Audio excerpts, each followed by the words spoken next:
Open up with a public hearing to withdraw money from the account, what is it, the Accounting Software Expendable Trust.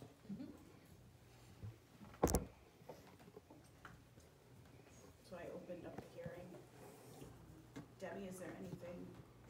No, we've been working on completing the conversion, and we had set aside funds for the accounting software, and this is a request to have the board approve the removal of $36,345 to cover the costs that we've had this year for the software upgrade. There's still funds in there. There will leave some funds in there, yeah. Any members of the public have questions, comments about the withdrawal of the money from the Accounting Software Expendable Trust? Okay, we'll close the public hearing at 6:02. Next up is a public hearing regarding, Debbie, did we receive a grant? National School Lunch Program Equipment Grant. Right, the National School Lunch Program Equipment Grant.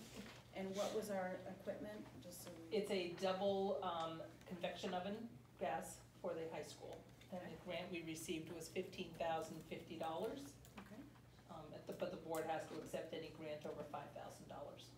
So any members of the public have any questions about accepting this grant? Seeing none, we'll close the public hearing at 6:03.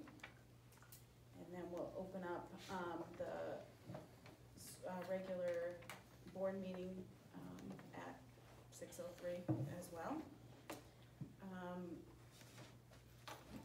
Everybody's present except for Jeff, and Jeff is running late, so he will join us when he can get here.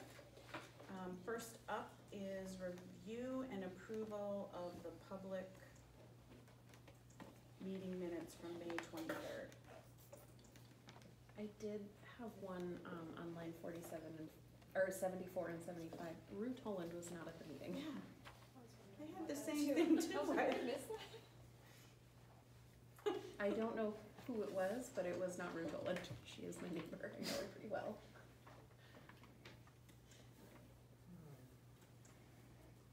Yeah, I don't.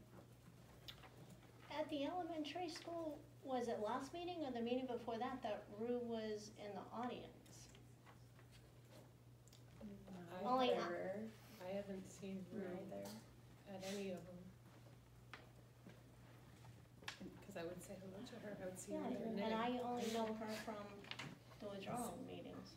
So does anyone know who asked the question? I do then? not. I don't remember others discussing it, so I had that as well. Yeah, there's a person in the scenes. I can find out.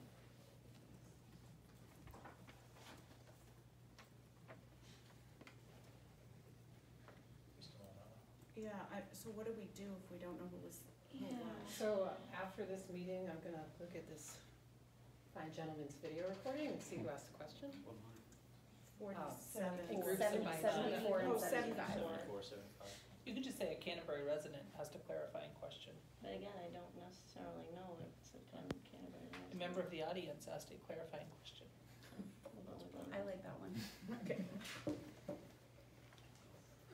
Okay.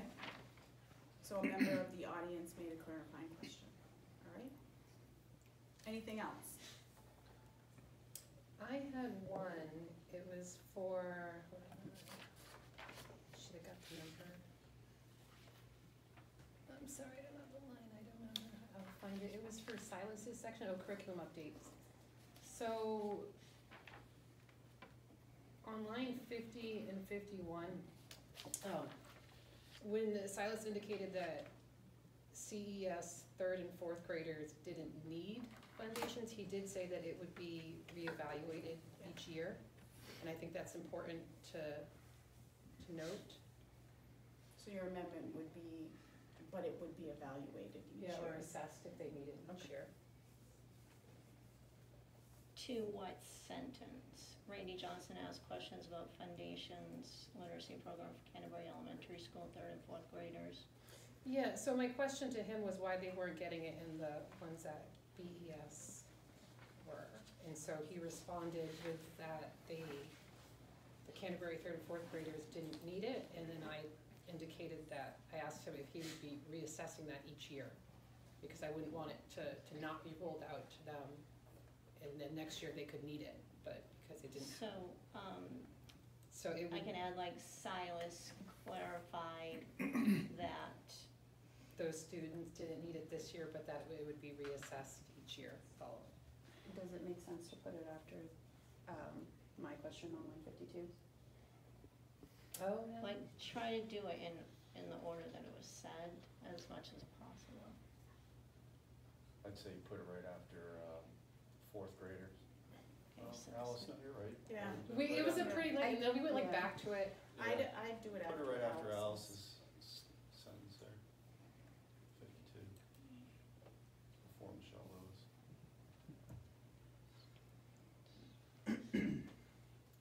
So Silas clarified that those students Did not need it, did not need it. that it would But it would be be reassessed each year. reassessed. Okay, all right.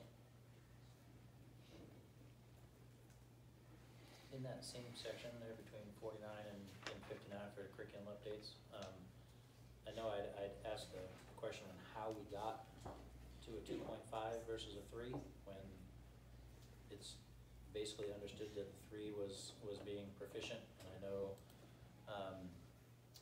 Silas had made the statement that, well, if we were at a 3, that we'd have a lot more failures, and I had referenced, well, I didn't think that lowering the bar was the solution to what was being presented to us. So do you have a proposal to add? Because in order to amend the minutes, we need, Yep. what lines would you add and what? And remember, just to clarify, these aren't like a word for word transcription. Okay. So just be aware of I that. think you're talking about section 79 and 87. Yeah, Okay, because it was under That's Mr. saying, like, I Finch could was ask questions about talking. the 2.5 rating. yeah, okay, so I guess I'm fine, because I looked at that also, but I thought that had initiated up in the curriculum updates with Silas, but that's fine. To follow up with that, is there, I'm just kind of curious, I guess what the regular protocol is, it would seem to me that it would be a really good idea with the minutes, if we note the changes that we would make in the minutes in the current meeting, so we would know that would, in reading that, it would ping us to then be able to go back and reference to make sure that the minutes were appropriately changed, instead of just having the blanket statement of we approve the updated minutes. We kind of have no idea what we're approving. Well, as amended, Yeah, we so- do have the draft out there, and then we do have the final out there. So I outreached to the School Boards Association when Mark brought this to my attention, and I went back to all the meeting minutes, and our practice has always been as amended. So what we've been doing, so I asked the question, and I did get some feedback back from them. And one of the things they said is there's really no court cases or traditions or anything like that. It's how we want to function as a board. And they had 3 recommendations. One is that the final approved version include handwritten or processed red line changes, which didn't seem to make sense to me personally. 2, that the original draft is retained and attached to the final minutes, or that the minutes of the meeting at which the first meeting minutes were amended reflect what the amendments were. So of the 3 choices, Barrett and the attorney there preferred number 3, which is where we would discuss, this is what we wanted to amend. So on lines 74 and 75, we clarified that it was, member of the audience said X, Y, and Z. Or number one, which is the handwritten or processed red line changes, and they dislike number two. That being said, draft minutes get disposed of once they're, I mean, as the history, we don't have to keep draft minutes, so I'm giving the board all the information. If you have questions about it, it gets really confusing, but. So are we talking about like adding a section to the So it meeting would be, minutes that says like, you know, meeting minutes updated?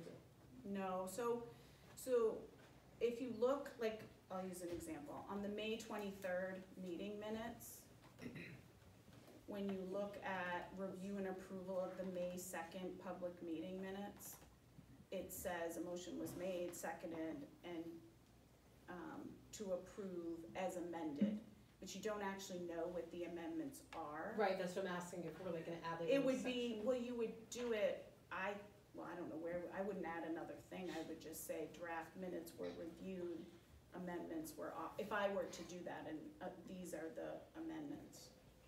So, go ahead, Deb. I was gonna say, many years ago, way back, we used to do, the minutes were approved with the following amendments, and then we would just bullet Right, what those amendments were. right, so there's that. Michael, you had something? Yeah, I was just gonna suggest that in like tonight's minutes, under the review and approval of the May 23rd minutes, you know, Greta just puts in there, you know, line 54 was amended Right, to include, line 74 was amended to include, and then you're not doing this separate section with Yeah. bullets and so forth, just, that makes sense, Greta?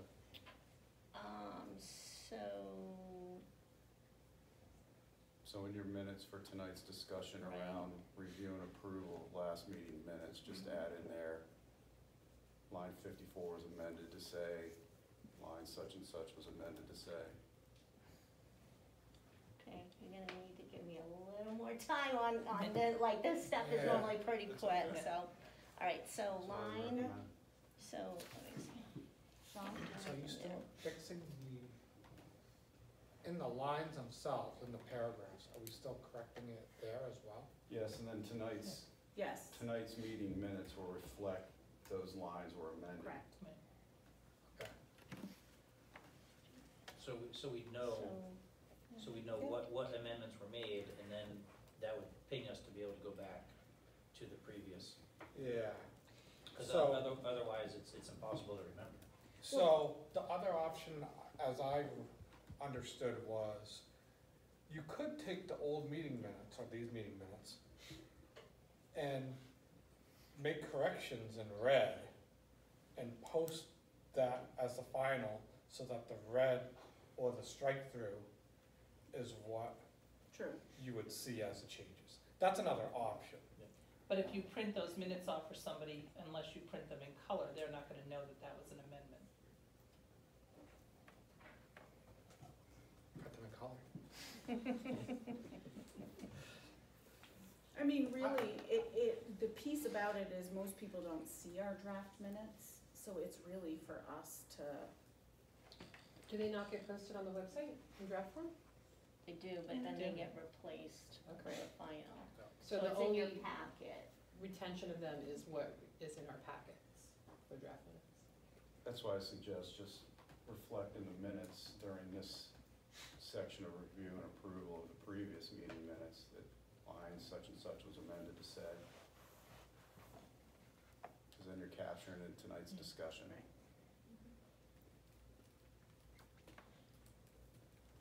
Okay, so does that's, that work? Might take a that little while to works, work yeah, that yeah, out. definitely. So line 52 was amended to add, It's a change in practice, but Yeah. should I put in quotes because, Yeah, whatever you're adding, yeah. okay, so, Silas clarified that those students do not need it.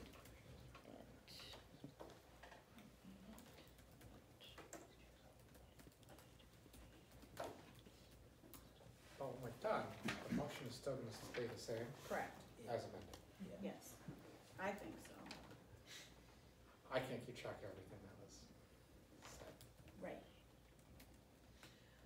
And just when you're wanting to amend the minutes, to have suggestions on what you would want for wording, if you wanna ask the board, like, I'm not sure this is what I heard, but it has to focus on what was actually said, and, it's not a time for us to kind of rehash what happened. It's to really say, did this capture the essence of it? And then if it didn't, then what would we propose? And we need language.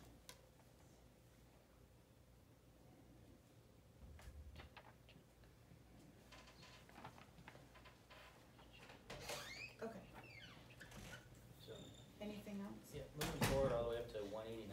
Well, I'm like, seriously, Oh, I have sorry. to write it out, so, Hey, Jeff. two.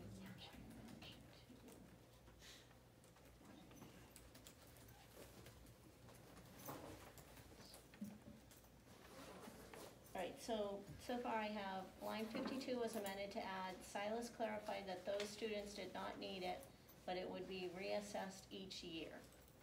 Line number 74 and 75 was amended to change Ruth Toland, Canterbury resident, to a member of the audience. Okay. And after that, 189, when Mr. Tercey was talking about the new legislation for cursive and for times tables, wasn't that reference for 4th grade, not 5th grade? the actual I look up this stuff. Yep. And so that was, it's by the end of 5th grade is the wording. Okay, yep, I just wanted to confirm that, because I know we had talked about 4th. Anything else? Okay. I'll make a motion to approve the minutes as amended. Second. Any additional discussion? I've got one more, I'm sorry. Line 190 and 191, it says the school district will be responsible for ensuring that families submit. That wasn't, it's not your responsibility to track that families submit, it's your responsibility to make sure that they're notified that they're supposed to. This reads that. It's however I looked at the bills Correct. themselves. It says ensure. And there's multiple ways to ensure it. They could either do it, they can fill in a waiver, or the district can note that we made every effort to make sure that parents were aware of their responsibilities. Then no changes. Okay. All those in favor of the motion as presented, do so by saying aye. Aye.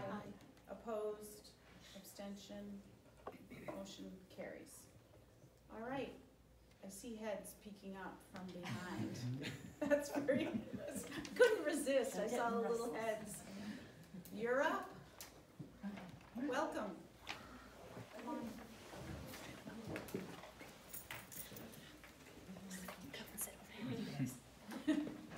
Remember the days of sitting on the park. I know. Just waiting for Duck Duck Goose Yeah, I to break know. out over there. I was like, oh, you're kidding. It's the base doors. I just turned it on. If I just present in here, it's because in there, then. Really? Ok, bonsoir tout le monde. Welcome. Merci. So, I'm Edie Chikantis, French teacher at Belmont High School. As you all probably know, we just, last month already, just came back from France with the French exchange, and we just have a presentation with mostly just pictures, and they're going to just tell you about their experience. If you have any questions, Adeline, Lily, Maddie, Mariah, Leanna, and another Maddie. Okay. We spent 3 days in Paris and then 10 days at our host family's houses. What is this? Oh, this was just like the basic information. This was our first day. We came back from our flight and it was early in the morning there and like midnight here. So we spent all day walking around and visiting like some of the big sites. So like all the names up top are the places that we went to. But this is the Arc de Triomphe. And what is that? That's the yeah. But yeah, we were all very tired the first day, but it was definitely an adventure for sure. And by there we saw, by the Arc de Triomphe, we saw the tomb of the unknown soldier. Oh yeah. Right by there, which was really cool to see. And then we went up the stairs and we got to see from the top, saw France as a whole. And that was your first view of the Eiffel Tower. Yeah, it was like right there as you got to the top. It was cool.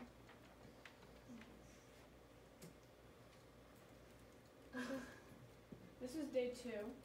We went to the Sainte-Chapelle, the Louvre, Notre Dame again. Oh no, not again. And the Eiffel Tower, and we got to go up at night. And actually, usually the lines are really long to go up, and it was not that long, I felt like. We went by pretty fast, so. And then we stayed until 10, and then the entire Eiffel Tower just lit up, and we got to see it, and it was really cool. It was like on the dot. Yeah, it's awesome. It was like 7 minutes. It was supposed to go for 10, so some people were upset. And we saw the movies. Yeah. This was the same day. The Louvre was giant, and we did not make it through like half of it. No, Within. like we made it through like a tiny section. Yeah. And we were there for a while. There was like a huge line for the Mona Lisa, and like when you see her like not in person, you're like, you think she's really big, then you get there and she's just like this little tiny thing way back there. It's in this huge line, but it was really cool. They had like security around the crowd looking at her. You know, it's crazy. You couldn't get very close. No. This was our last day. And we split up into groups and went down into the catacombs, which is where all the people were buried after the Black Plague. So basically, all these bones were just in piles before people went down there, and they organized every single bone into the walls. And there was like, some of the skulls were shaped into like hearts and different letters, so it was cool. And then there were other spots where the bones had like fallen to the ground. And just started disintegrating, where those were all blocked off. It was a little scary. We went to this cute little like pedestrian road where there was a whole bunch of shops and restaurants and stuff, and we got to eat, and then we went back to the Eiffel Tower to just hang out and take some pictures. That was really cool. We like walked a while to find like the perfect spot.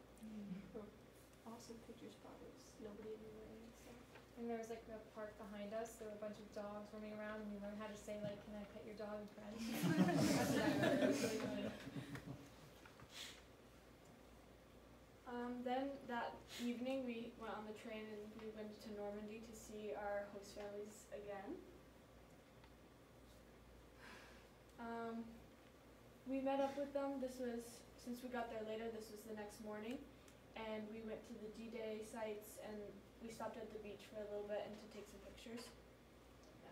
And we went to this Microboat Museum, we saw a documentary of the actual landing of D-Day, so that was really cool, and I think we went to like 3 different beaches, Yeah. and that was Omaha in the picture. This was more of the D-Day sites. We got to see the old, like, shelters, and on all of the graves. It was really well maintained there. Like everything was very organized and just so it was very beautiful there. Not one thing out of place. Yeah, that was not one thing of grass that was unkept. was our family day. We had 2, and so people went like with their host families like all over, kind of, all over Normandy. So, do you want to? Yeah, wait, I'll talk about that. Yeah. I know we go back. So I went to the Mont Saint Michel, and it's like this huge, basically a city on a mountain surrounded by ocean. There were shops and like streets, like think Harry Potter and like the alleyways in Harry Potter, and that's what it looked like. It was really beautiful, and like the architecture was really old, and it was nice to see.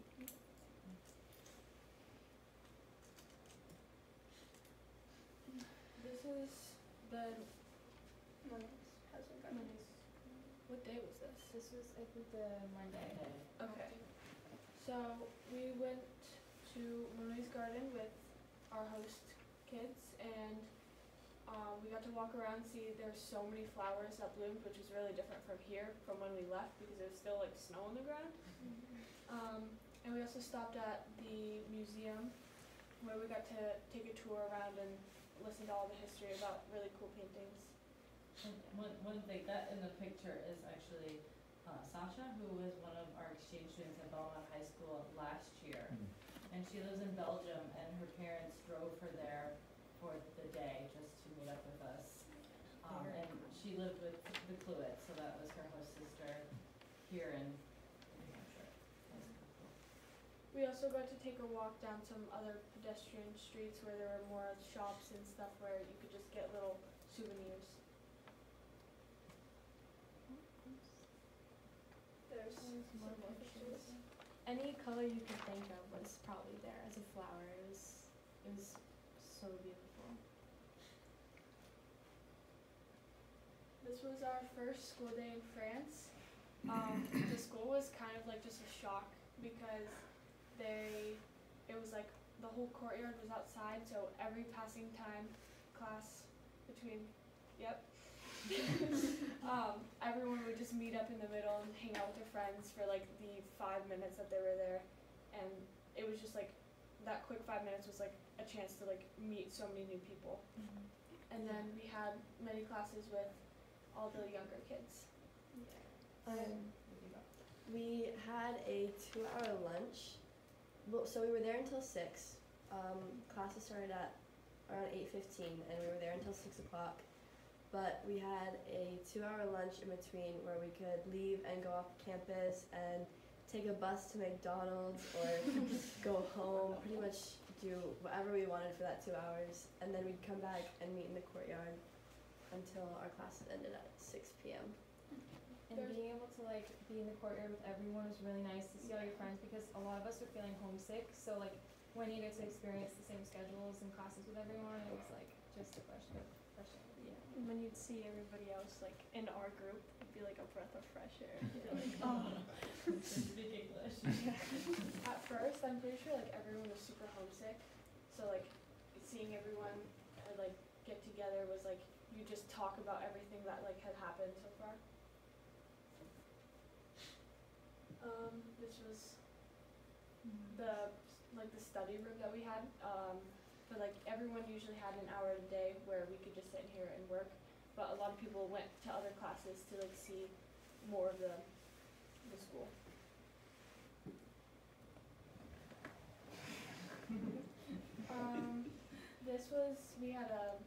There was one day where you had like sports for 2 hours, and so a lot of us like participated, and like there was like a test that day where you had to like run 400s, and I had fun, but that was a picture for Mr. Clark. And then some people had a half day that day, so they headed to Rouen and went around all those shops and streets. The cool thing though is like if your teacher isn't there that day, you kind of just get to go home for that period of time. You don't really have to stay there. There's no substitutes. Yeah, so it was really nice.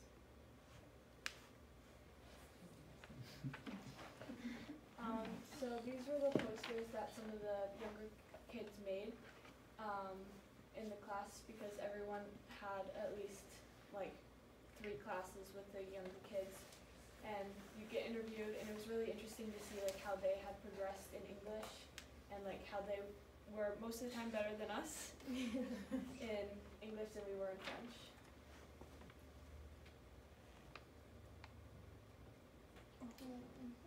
This was our last day. We had a school day, and then most of us just stayed around the school until it was time to go.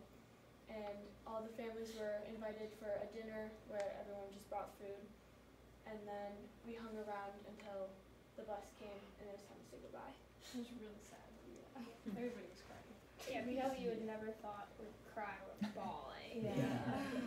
We had like 2 hours before like we even had to go, and everyone, like people were crying before the dinner even started. Like the parents are crying. Yeah. Everybody brought in French food and we had like a big.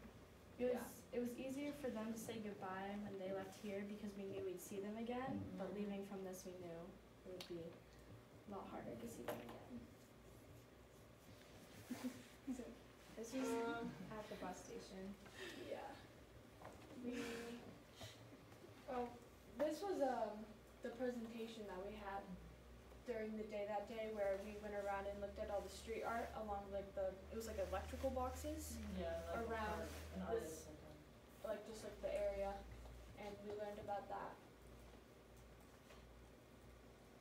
We say goodbye. It was really, really sad, because a lot of us are not going to see them like again. Me and Madame are so happy. This is like twins. That was it, but after that we went on the bus and everyone was mostly crying for the like 2-hour bus ride back to the For hotel. the next 2 hours. I don't know, I think it was really important for us because we spent 2 weeks building new bonds, new friendships. Even with the language barrier, we kind of had this understanding that like it was really special, and I think that was really important. I think it's like the families were so kind. Like for some of us, it was like they literally were like our second parents, and it was just like saying goodbye to them. Like, it was just really emotional. I think it's like really important for like us to kind of see that other type of culture that we don't see and kind of explore it and see how different it is from ours. Bit of a culture shock. Yeah. It was really fun to meet all these new people who I think like I know that I'm definitely gonna connect with again in my future, and I hope to see them, all of them, again. And like even just like our host kids, like we made more friends than like we could have imagined. And I think we all had moments where we were like, I just want to go home, like whether it was the food or like the judgment or there were like little things, but we like pushed through, and it was, I think, like the best experience that we could have had. Yes. That's it. Question? So going to another country and seeing their culture, are there things that you liked over there that you would like to implement in your own life? I think it was really cool seeing how like all these younger kids knew, were learning like English and sometimes even another language, and like them starting so much earlier than we do here. That was pretty interesting. Because they make it so important there that everybody knows English. By like 2nd grade, everybody's fluent. Yeah. Coming into high school, like your freshman year, trying to learn a language is kind of complicated. You're not really like, not saying you're not interested, but you know, younger, you kind of get the whole experience. You get to see it, learn it, you know, learn how to talk with it. So I think that's good. For me, I obviously loved the food. It was good. But not just that, but like their mealtime, they would sit down and they'd share an appetizer together, and it would last like an hour. They'd just talk every single night to like catch up and use it as a social time and like a cool down time from their day.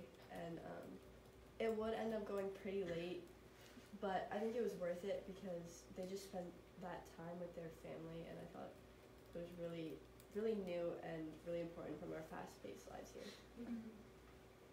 I also liked how much time we spent outside, like for school or just like family time. I don't think we do that enough here.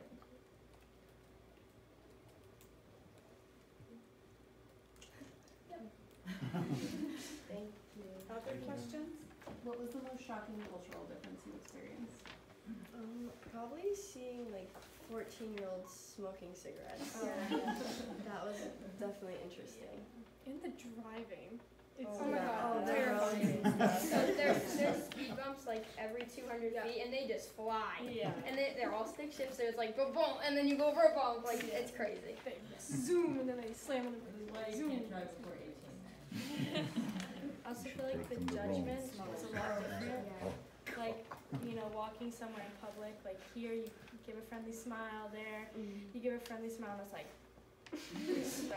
total side eye, stink eye. I feel like even in like restaurants too, like the waiters were like much more like I'm doing my job and not like I'm being friendly because they didn't get paid with tips. And I think it was in Paris I asked Madame, like, if I could compliment someone's outfit, like, on the street, she was like, no, don't do that. And I was like, that's so different than what we have here. No, people we were told to be like, okay, like say like excuse me, like excusez-moi. And I said excusez-moi like the first 2 days, and then people just shut. They don't say a word, so I was like, all right, I can do that too. Down in the metro, you gotta really pay attention Yes. because people will they do not care. They will run you over. They're trying to get somewhere, they're on the move. You're in the way, you're down on the ground. Like, There was like a full metro one time, and someone like wound up and like slammed themselves in there just to get in because they didn't want to miss their train. Now, you said that during the lunch break you could go to McDonald's. Did you go to a McDonald's? Yes. And did you notice anything different So much about healthier. theirs? They had salads, they had macaroons. it's They a had lot like lighter. Their food isn't as heavy here. yes. You can eat like a burger and not feel like you have to like button your pants. Like, it actually feels nice. So when I went, I had the McDonald's shock, and it was the hamburger à cheval, which I'm assuming So they don't much have. bigger. Yeah, it's The burgers at McDonald's. And it was like, I haven't been to McDonald's in a long time, I didn't go already. when you got a meal, you got like an appetizer, your burger, and a dessert. Like you could pick from a list, and they just had so many more options. Also, the French kids, when they were here, I think a lot of them complained that they felt sick, like, that our food has a lot of preservatives and dyes and stuff in it, and they were constantly not feeling well, their stomachs, because they're not used to that, they don't have the same things in their foods, they're not allowed to by the. When I was there, I know it was different for other host families because I've heard that like some of them didn't eat anything, like they were like very small in eating. But my host family, like we ate a lot, and I could eat 2 whole plates of pasta and not feel sick. And like here, I feel like I can barely eat half a plate, and like I'll just like I just feel so full. It's totally different. I had the best cheese of my life. It was crazy. Y'all are making me hungry. Absolutely. Any other questions? Thanks. Well, Yeah, thank you nice so job. much. Thank you. Nice job. Yeah, driving in Rome is a contact sport. Yes. All right.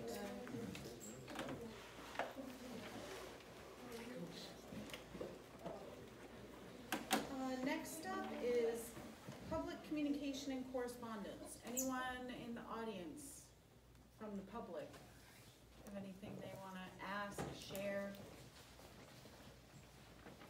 No? Thank you. Thank you. Thank you. Okay. Okay, new business, we're on to new business. Board member reports. Alice, anything to report? I went to the spring concert at CES. It was fantastic. It was great. Very enjoyable. Everyone did a fantastic job. Excellent.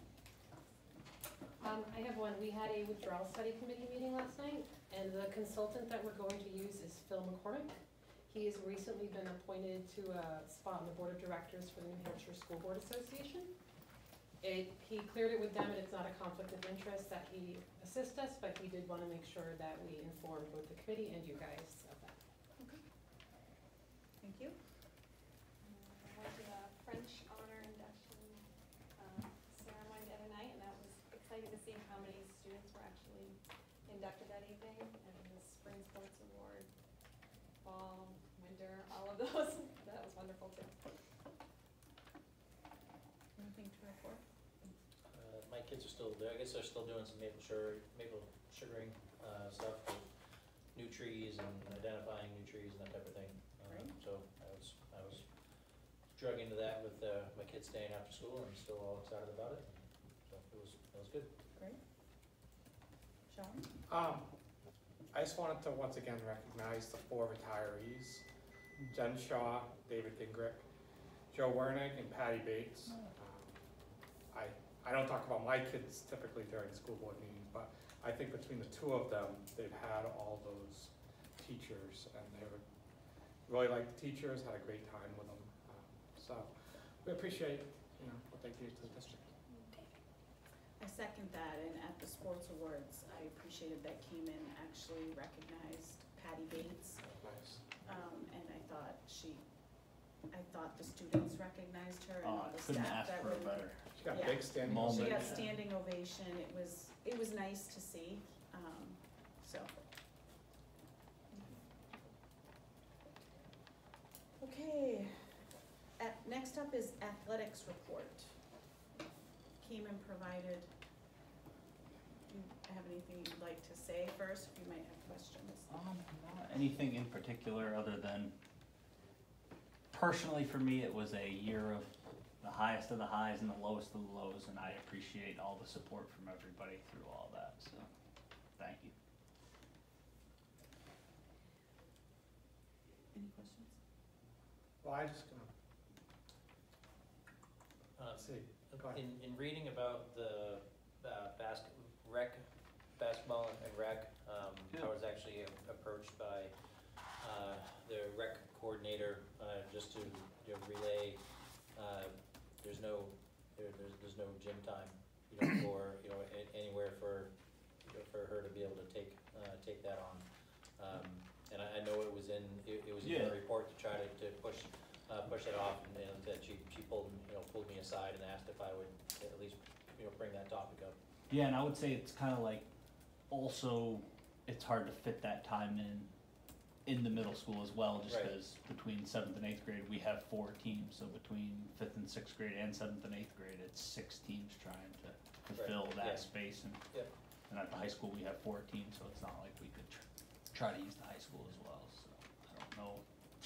Other than, it's tough not having a rec department per se, Well, a facility. Even so, she doesn't have a court. Yeah. She doesn't have a court to be able to use. And I don't know if it's something potentially with BES or CES, it's something that we could use in the future. I'm not sure if that could potentially be an option. It's not your ideal court, but hey, it's got a hoop. Right. It's got an opportunity for Yep. kids to participate.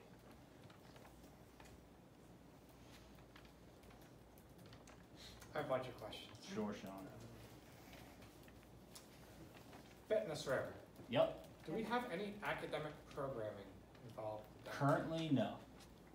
So, any, Oh yeah, dance fitness goes in there. any improvements to the fitness room would be for what purpose? Honestly, the biggest thing would be athletics, because I've had a lot of kids come up to me in terms of like, hey, is there any chance that things could be open? Like, I know some seniors had asked about like, hey, we get done, we have 4th block senior priv, that type of stuff, but like, in its current state, like, I wouldn't even feel comfortable pushing something like that, just because everything's very, very outdated at this point.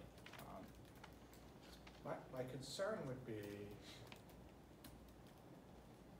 the updated equipment, replace equipment, whatever, and students wanna go in after school. Yeah. Who's gonna cover that? There's gotta be an adult at all. Yeah. Like, students wanna go in before school, I'm a morning person, I wanna go in at, school starts at 7:30, I wanna go in at 6:30. Yeah. Like, I wanna make sure that it's actually available if it's there. Yeah. And I also think we should have a fitness class as well, that's another topic. Yeah, and I think in a certain way, I think teachers would be more apt to use it in the mornings and or the afternoons as well. So like, I think that would open up the opportunities like, hey, Miss Bates goes in there every morning, obviously not anymore, but goes in there every morning, and any kids could join her as long as there is an adult. It doesn't need to be somebody that's certified in personal trainer or anything like that, just an adult in there. And then I guess, oh, go ahead. We actually have some students who use that facility early in the morning. Our transition special education folks oftentimes go in there. There's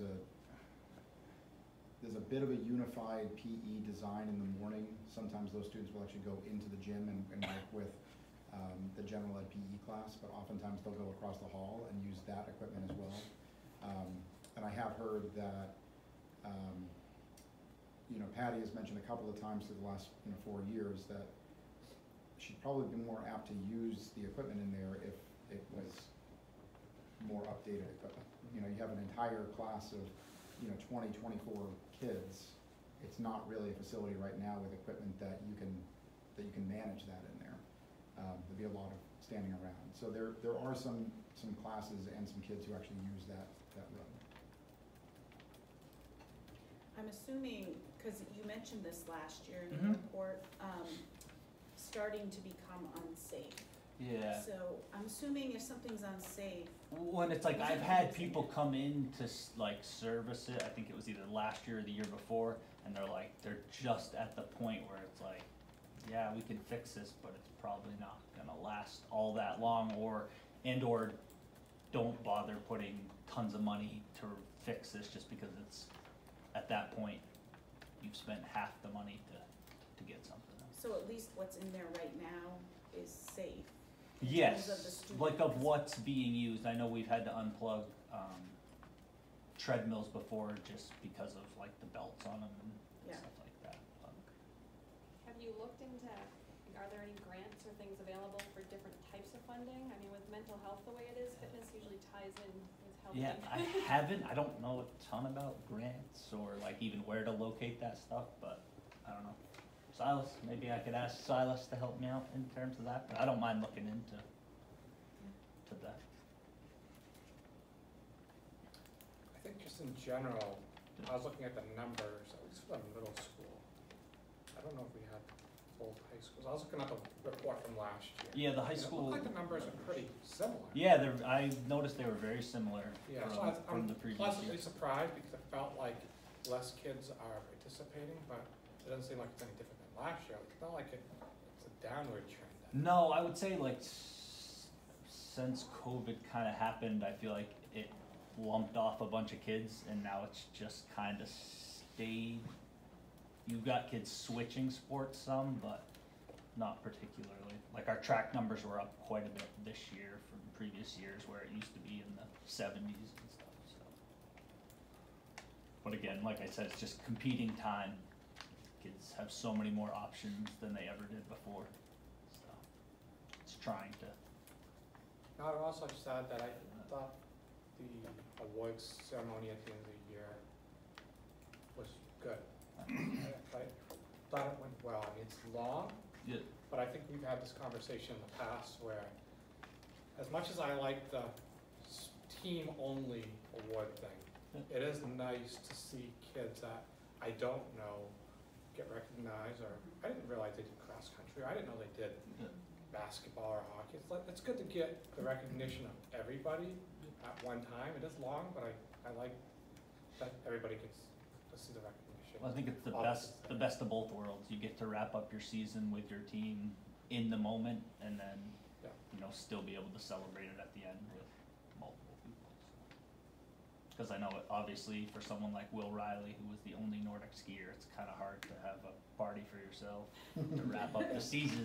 So it's nice for him to get recognized in an environment like that. So. I have two questions. You just look right, you're like, you said that JV participation numbers have continued to decline. Yeah, and that's not just like a Belmont, that's a national / New Hampshire thing. They're just, so what happens is like all of a sudden you'll be able to field the JV team and then you get other schools dropping left and right. Then those kids don't get as many opportunities and then they end up stepping away because it's like, I didn't really get to play that much because you're so dependent on other schools being able to provide those opportunities as well. And as a trickle-down effect at the middle school level too, because if you wanna field a JV team, you're fielding it with 8th graders. Yeah. And that impacts the middle school. Yeah. And I've always tried to make it, like, I won't even consider bringing them up to JV unless we can still provide the middle school with enough kids to participate, because otherwise you're not doing. Yeah, you have to have that pipeline. Rainey, do you have a question about it? Well, that was, I do.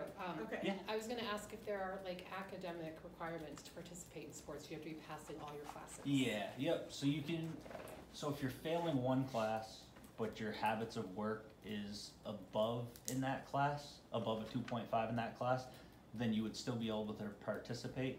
If you have a habits of work below 2.5, then you would be put on probation, which is a 2-week period that you have to get your grades up. After those 2 weeks, you basically can get a paper that you can go around, have all your teachers saying, I'm up to date with everything, and then you would resume. However, if you didn't achieve that, then you would be out of games and meets or events for another 2 weeks, depending on how long it takes you to get it up. But That's for one single failing class? yeah, Or if is you're that up to both? if you're up to 2 failing classes, it's 2 weeks of nothing. But during those 2 weeks, you work to get all your grades up. By the end of those 2 weeks, same thing. Bring a paper around, get all your teachers to sign it, and then you would be fully reinstated. If it's above 2, so 3 or more, you have now not met the NHIA guidelines, so there is no like wiggle room, there's no recovery period, it's until the next grading report. The thing that we've done a little different now is we check grades more often, so those periods of kids being sitting out for that is a shorter length of time than it used to be a full quarter, and now it's halfway through a quarter, end of a quarter, halfway through the next quarter, end of the semester.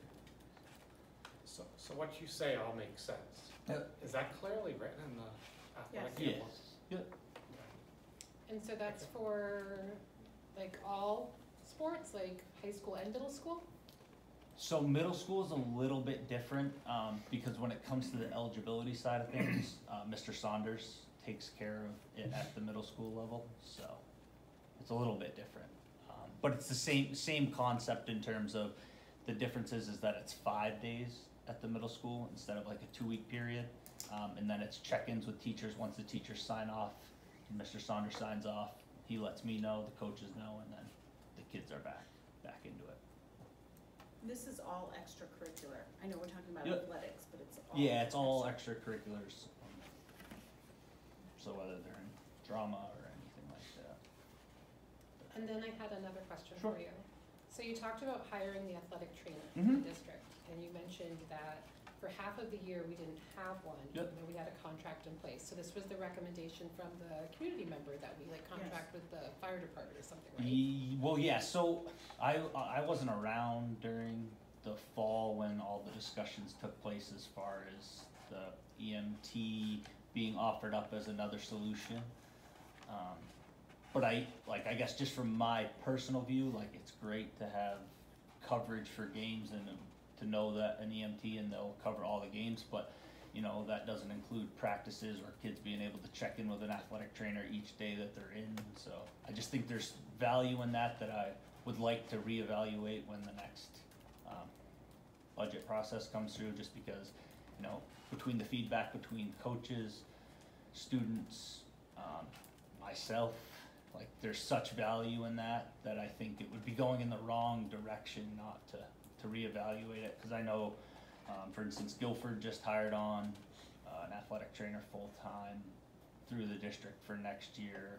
Molten Borough's another one. So I think it's trending more towards in that direction. I know, again, over the last couple of years, it's been really hard to find someone. But I think if it's a position through the school, we would have a lot better success in finding someone and retaining said someone. I mean, I'm more than happy to talk more when that time comes I around. think the frustration is we had been funding it and hadn't had anybody. Right. And then I noticed, I think some of us noticed halfway through the year, you know, somebody's, you know, taping ankles and helping kids that get hurt, helping stretch before the game. Like, the kids are going, this is awesome, this is great. And now it's pulled out. They feel like it's been pulled out from them. or it's going to be in the fall, where we never had it, so that's why we never funded it. It's tough because it's like, it's the same with, I know we've had the discussions as far as when there's open positions in the school and not being able to fill them. But at the same time, it's not, like, I understand that it's hard to sell like, hey, we haven't been able to fund it or put someone in that position, but I don't know if that's the reason not to fund it into the future. But that's just I know there's a whole nother side of it outside of my view on it. Other questions for Cayman? Oh, hi. So Mr. Finch, I can't even see you behind there, so all of a sudden a little Sorry. head pokes out. Well, thank you. People usually say my head is big. So. I think the other thing about a trainer is that most of what a trainer does, it's preventative in nature, not responsive to an injury that's already occurred. So, Sean, you're alluding to times when your ankle's getting taped and things like that. When you have a professional doing those things, it is less likely that we are going to have a significant injury. Of course, it's going to happen at times. Things happen on the field, but you have somebody there who knows what they're doing to help put the kid in the safest possible place. That's a meaningful thing. So even having EMTs or somebody like that on site for games, they're just responsive. They're not getting out there, they're not taping people prior to the game. The kids are doing it themselves, the coaches are trying to help, and that's great, they're doing their best, but it's not giving the kids the best opportunity to get through that game or that practice safely. Would it make sense to try and contract like someone to come in each season and teach the kids about safety? I don't wanna put kids in charge of safety Well, I get that, but if measures. no one's doing it, at least give them information and knowledge to be safe instead of just letting them go on their own. Yeah, the tough part too is like, cause then there's a lot of liability that comes in with, like, hey, we educated the kids and they still did it wrong, is that now gonna be on us because we should have educated them better for doing that, if we're encouraging it, I guess. I guess the argument could be made that with, we set these kids up for success as much as we can on everything. But if no one's doing anything now, is the argument that we put them at risk by not teaching them about how to be safe when doing sports. Randy, when you say safe, do you mean like stretching and things Yeah, like that? like- Okay, I just wanted to clarify. Yeah, like stretching, like you're talking about taping ankles. Yeah. But Yeah. where do they know this from? Is it something they saw like on a YouTube video? Yeah. And they're like, oh, we should tape our ankles, like. Cause I would say, 15, 20 years ago, coaches were way more versed in like all the first aid and that side of things. But I think with all the other things on the table, like it's just a lot to ask of our coaches. Well, that's why I in said, that would term, it so. makes sense to try and get someone to come in at the beginning of each sports season and do like a session of best practices. I mean, I don't think it's a bad thing, but I don't know if it addresses the biggest issue from my side. And like the other big thing that the trainer kind of takes off from my plate, and or the nurses, is when it comes to like concussions and stuff like that, because I have no business saying this kid definitely has a concussion. Same thing being said if you ship them off to the doctor. It's like at that point, they didn't see them in the moment, or like what occurred, following them up with the next day. I think there's a lot of value in that side of things. Other questions or comments for Cayman?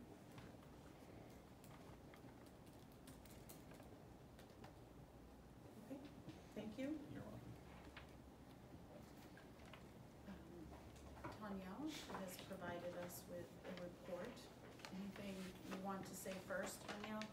I just want to apologize for receiving the high school report today. So if you have any questions and did not have an opportunity to read it, I'm happy to come back and answer those.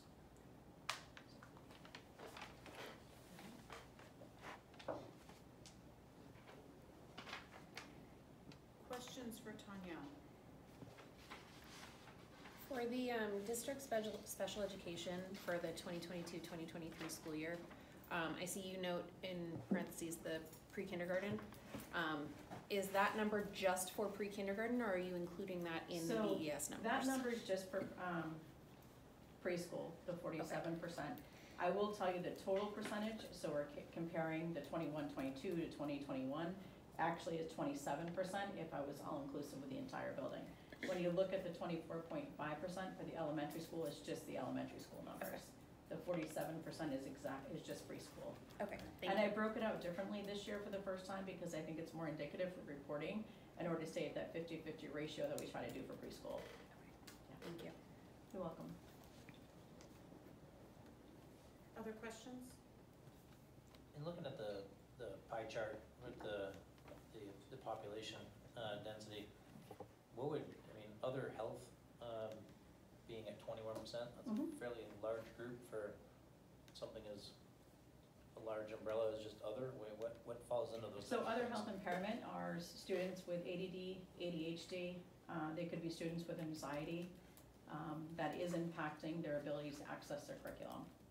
So it's really for any medical diagnosis that doesn't fit underneath the umbrella of any of those other categories, if it is impacting access to their education.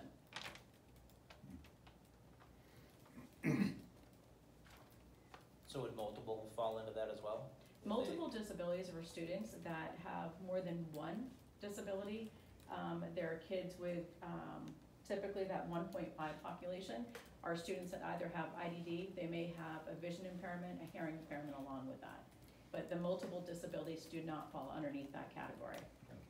IDD, can you? Yeah, so IDD is intellectual developmental delay. And they're for students with severe special needs that typically have direct instruction in social skills, reading, writing, math, ADLs. Activities of daily living. Thank you, Michelle. So there is a section here for multiple disabilities. So if a child has a speech disability and a developmental delay, they're not gonna be factored into those individual pie charts? They are not factored into those. Every disability has a specific definition under the special education law, and then there's specific testing for each one of the disabilities. So multiple disabilities doesn't mean you have two diagnoses. Because actually diagnoses doesn't equal access either, so. Correct. And then just for my own knowledge, can you give some examples of specific learning? Because the other ones kind of seemed specific, so I wasn't sure. So the specific learning disability are for students who have impairments in reading, writing, and math. In order to be eligible, they may have dysgraphia, dyscalculia, dyslexia. Yeah.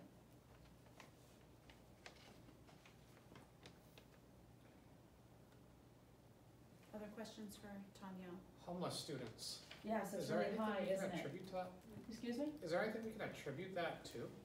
The jump? I think the housing, the housing shortage right now and people not having a place to live and being evicted, and maybe being kicked out because there's a person selling, but it is higher than it normally is. It's a big number. Yeah. Is it really homeless or people that children don't have permanent addresses temporarily? Well, they're homeless at 24 and they may be doubling up in another home, but that is still considered homeless. So because they don't have a permanent address? Correct. That is a definition. So if I'm living with a friend, You're I have considered a roof homeless. over my head, but I'm still considered Homeless, homeless. yeah. Even if you have multi-generational. Unless it's your permanent resident. Correct. If it's your permanent residence. It's strange because you can have someone who's been homeless for 2 years, staying in the same place for 2 years, but that's not their permanent resident. Right. There's no time limit on Right. homelessness. Right. But it allows them to stay in the district. Mm-hmm.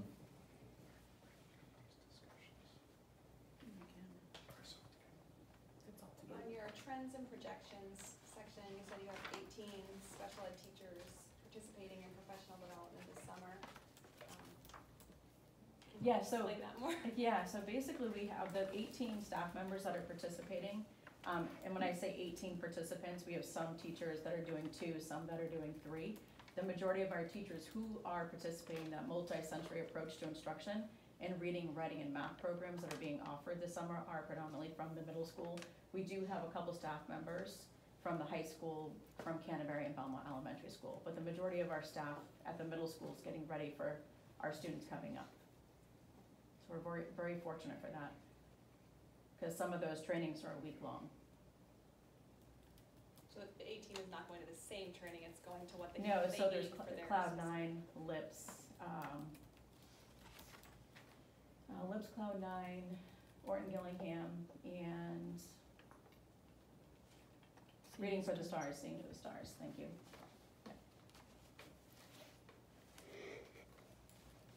So is that special ed or school counseling? That was special ed. Yeah. Any other questions about special ed? Sean would like me to split the discussion. Well, I have a question about school counseling. I didn't know if I should ask it now. I or- have a question about school counseling too. Yep, okay. Any other questions around special education while we're here? I guess it's more than special, the first part of the packet. What's our ESOL numbers I can read the numbers, that's not what I meant. Yeah. In comparison to last year? Do you know?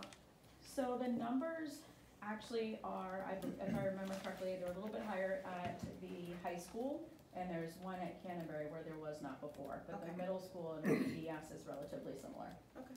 Yep. Thanks. You're welcome. I have one more question. Yep. Just on this topic.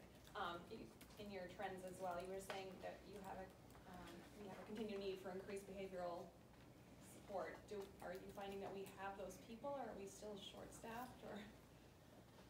Well, I think that the principals are doing a good job filling those positions. I wouldn't say that they have a slew of applicants applying, but they are getting more applicants than they did previously from the increase, and the rate increase. Ben, or Matt, do you wanna offer anything else to that? I think we keep them filled for the most part, but we're constantly hiring to do that.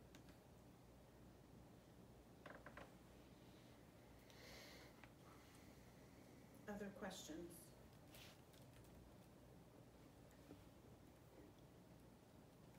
Okay. Next is school counseling, student assistance, and social work. For the master calendar, there was a significant number of new things for BES this year and nothing for the other schools. So it says regular font indicates what's typically done on an annual basis. Bold font indicates examples for this school year. Yeah. How come we're not doing new things and trying new stuff at the other schools? So they are doing new things at the other schools. They may not have gone ahead and bolded it in those areas like Belmont Elementary School did for us. But that is something moving forward in the next report. I can ask them to do something if it's new for that particular school year. Thank you. You're welcome. Yeah, it's a good question. I'm like, why is BES is bolded? I thought that the paperwork was in here multiple times and it was the same one. And I was like, oh, do we have, is that why this packet is so long? And then I looked in some different school names, but there was Because they have things bolded like one contact with DCYF, 2 referrals, like that wouldn't be, or that they did so I don't know if it's So new. something to consider, a couple years ago, we did not have the same format for every Right. school, so it was asked that we put it in the same format for each of those schools. And I believe that's why the high school was a little bit late, because it was a new format for them putting it into this new format. So it was all consistently the same. It is a lot of information. It is, but it's neat to see the classroom lessons when they do topics there, what Correct. their focus is. That progression throughout the school year, I think, is valuable.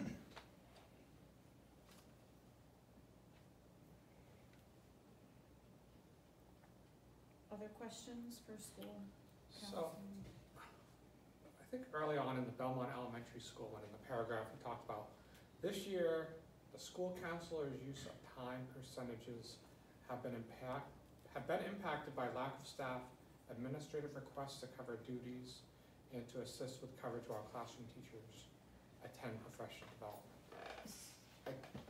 Part of this may go back to substitutes. You know, are we hiring subs, are we getting subs? But I guess I'm concerned about hiring people to do certain jobs and then having them pulled to do things that they weren't hired for in the first place. So that was a concern that the school counselors brought up, but from what I understand from my meetings with them, it's happening more at Belmont Elementary School, and I'm not sure it's because Ben does not have the amount of substitutes or availability. So he's had to perhaps pull a school counselor, where the high school in Canterbury and the middle school would have more access to substitutes.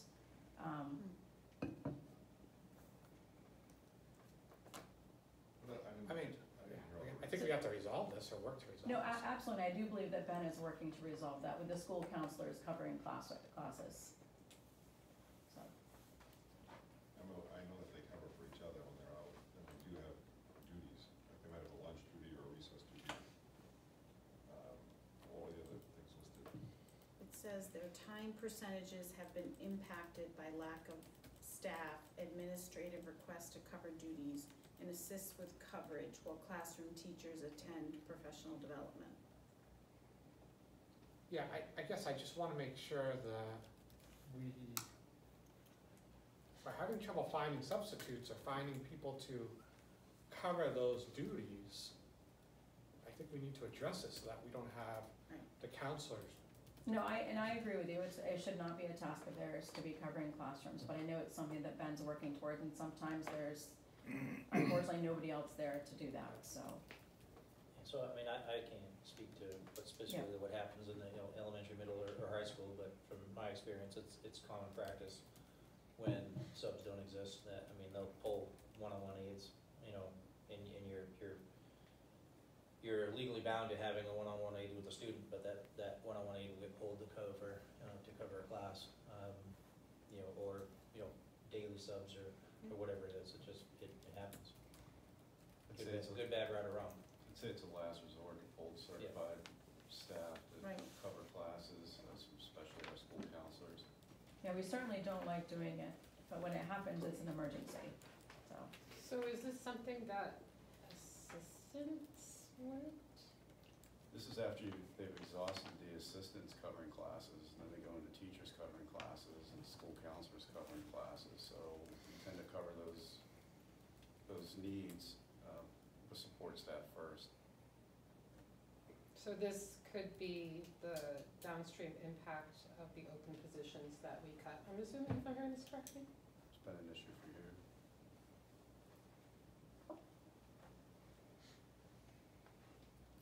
It'd be interesting to see,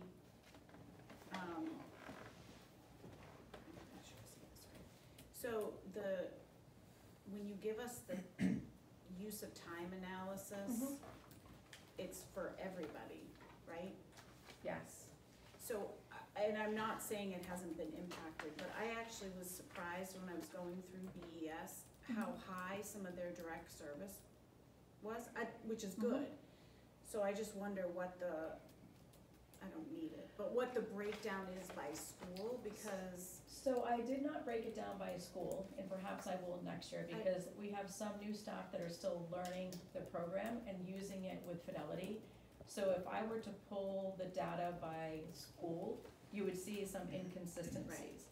So my goal is next year, once giving over that full year, that I can pull that by building.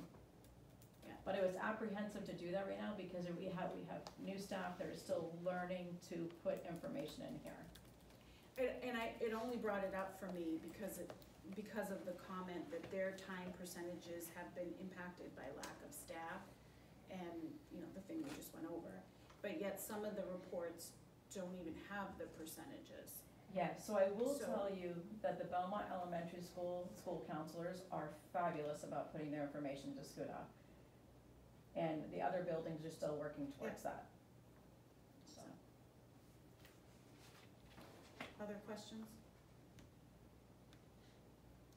How come homeless students are tracked under special education and not under guidance? I think it's the way that I've always put it in the report.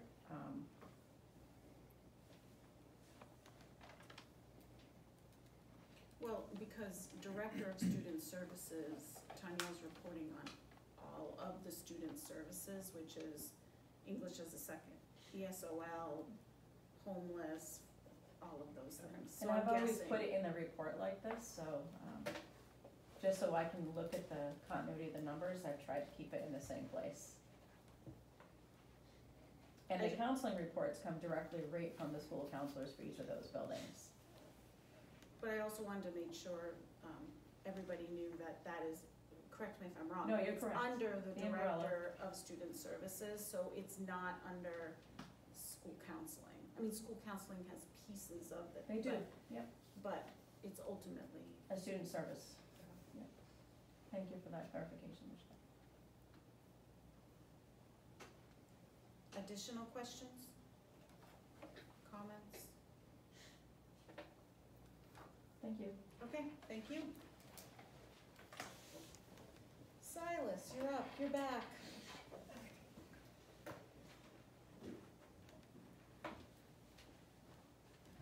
So I said a lot in the report. I don't need to say more now, but I'm happy to take questions. This is pretty much,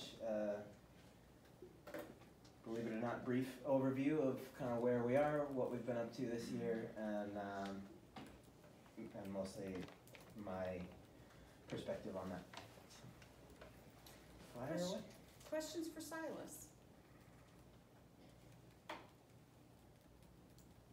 With the credit recovery, we discussed it a little bit last meeting, but who made the determination that a 2.5 was considered a passing grade versus a 3?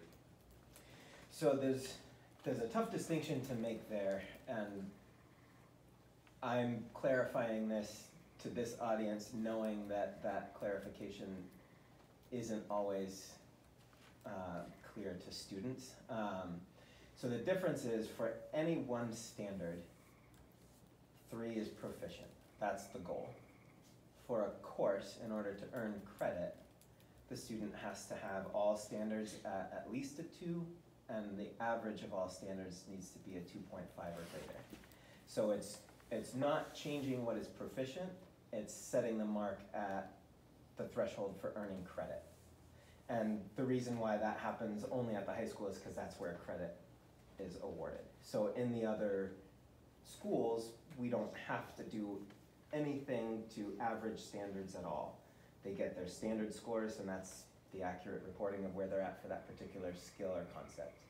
At the high school, when we bundle things into courses and we award credit, we had to have something there as a threshold for credit. Okay, so let me rephrase the question then. I mean, my understanding, and at least the way it's presented to all families, is that a 3 is the threshold for earning credit. That's the way it's presented to us. Is that not correct? At the high school level, it is not presented. It is not presented that way? No.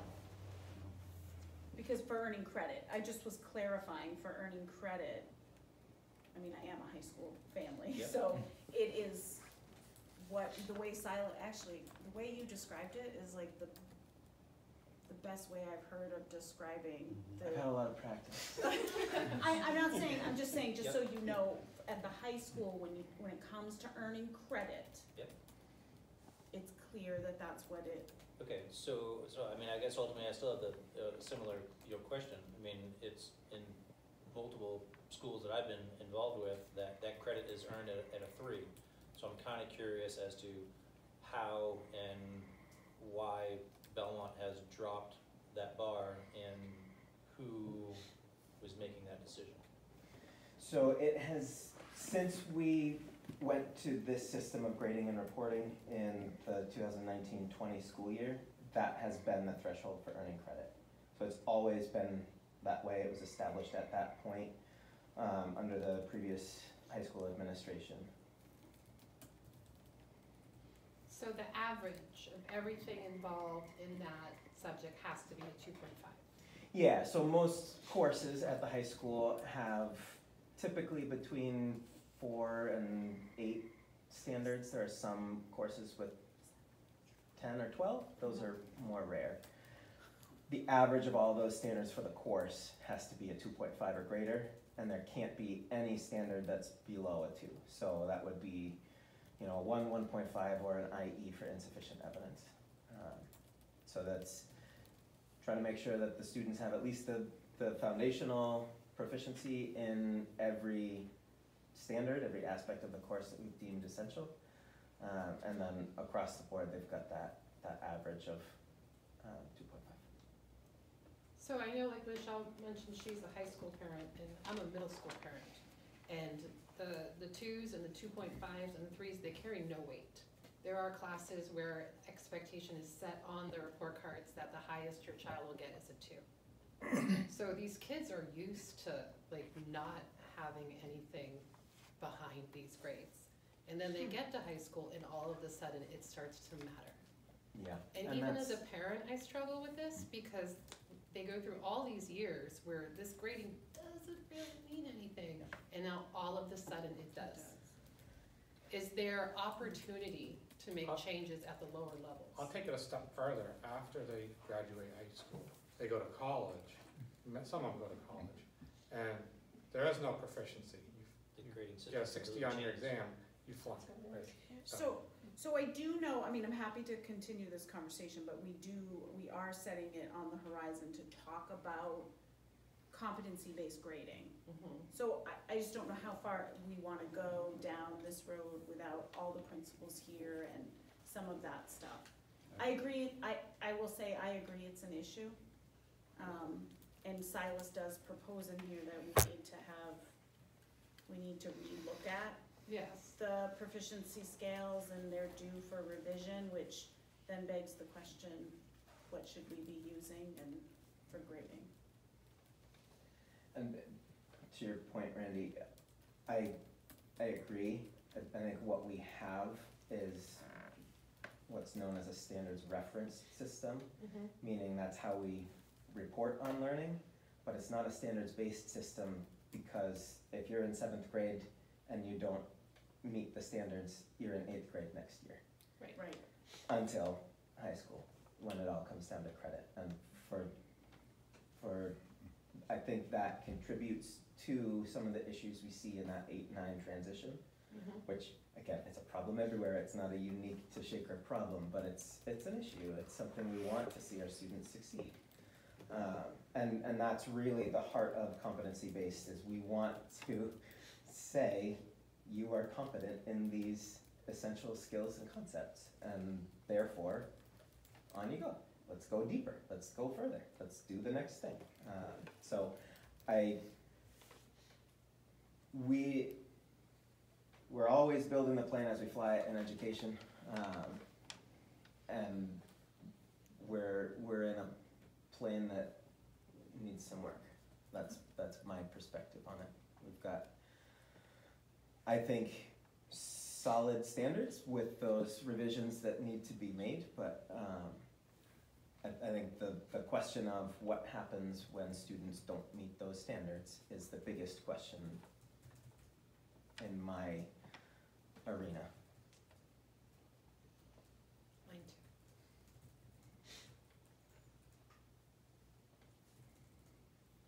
Can you elaborate a little more on grade spans and what that would look like or mean? So the idea of a grade span, meaning a little bit more than a grade level when we're talking about how and when a student moves on, I think releases some of the pressure off of some of those. I mean, you're a first grade teacher, you understand not everybody in your class is going to be at the same point at the end of the school year.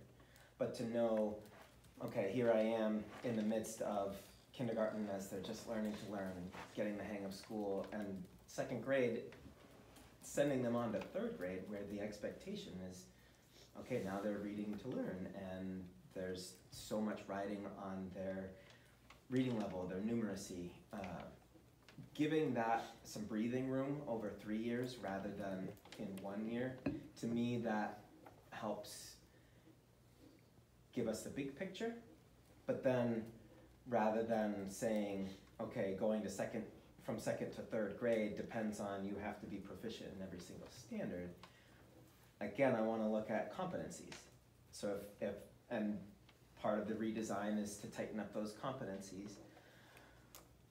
If one strand of ELA, we have a competency specifically around phonemic awareness, that's a key component of learning to read, and we don't have 3rd grade teachers equipped to teach that.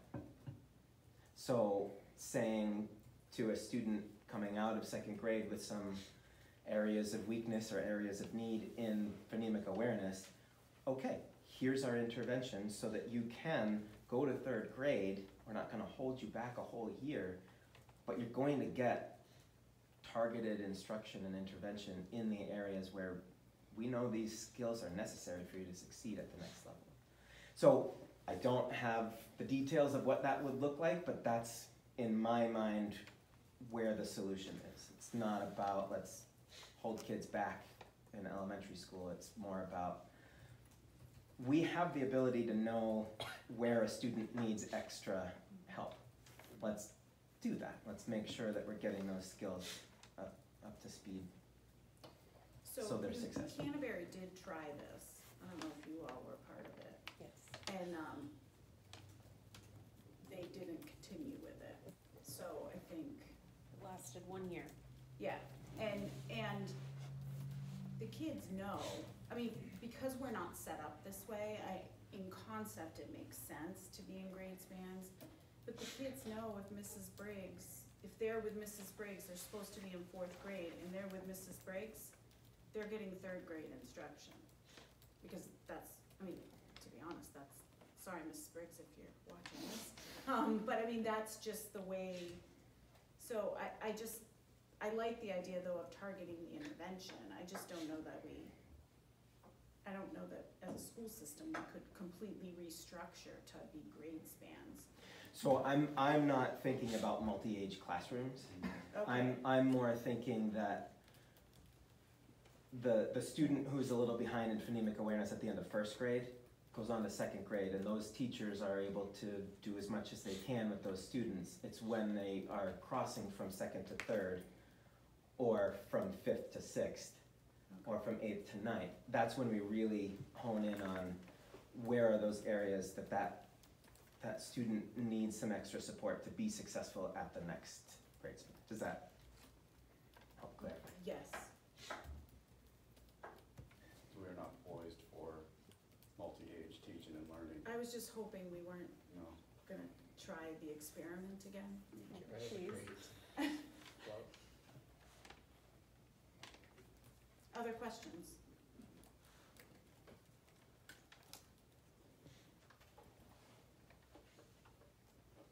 Okay, well, we look forward to continued discussion in this arena, for sure. Thank you. Thank you. Thank you.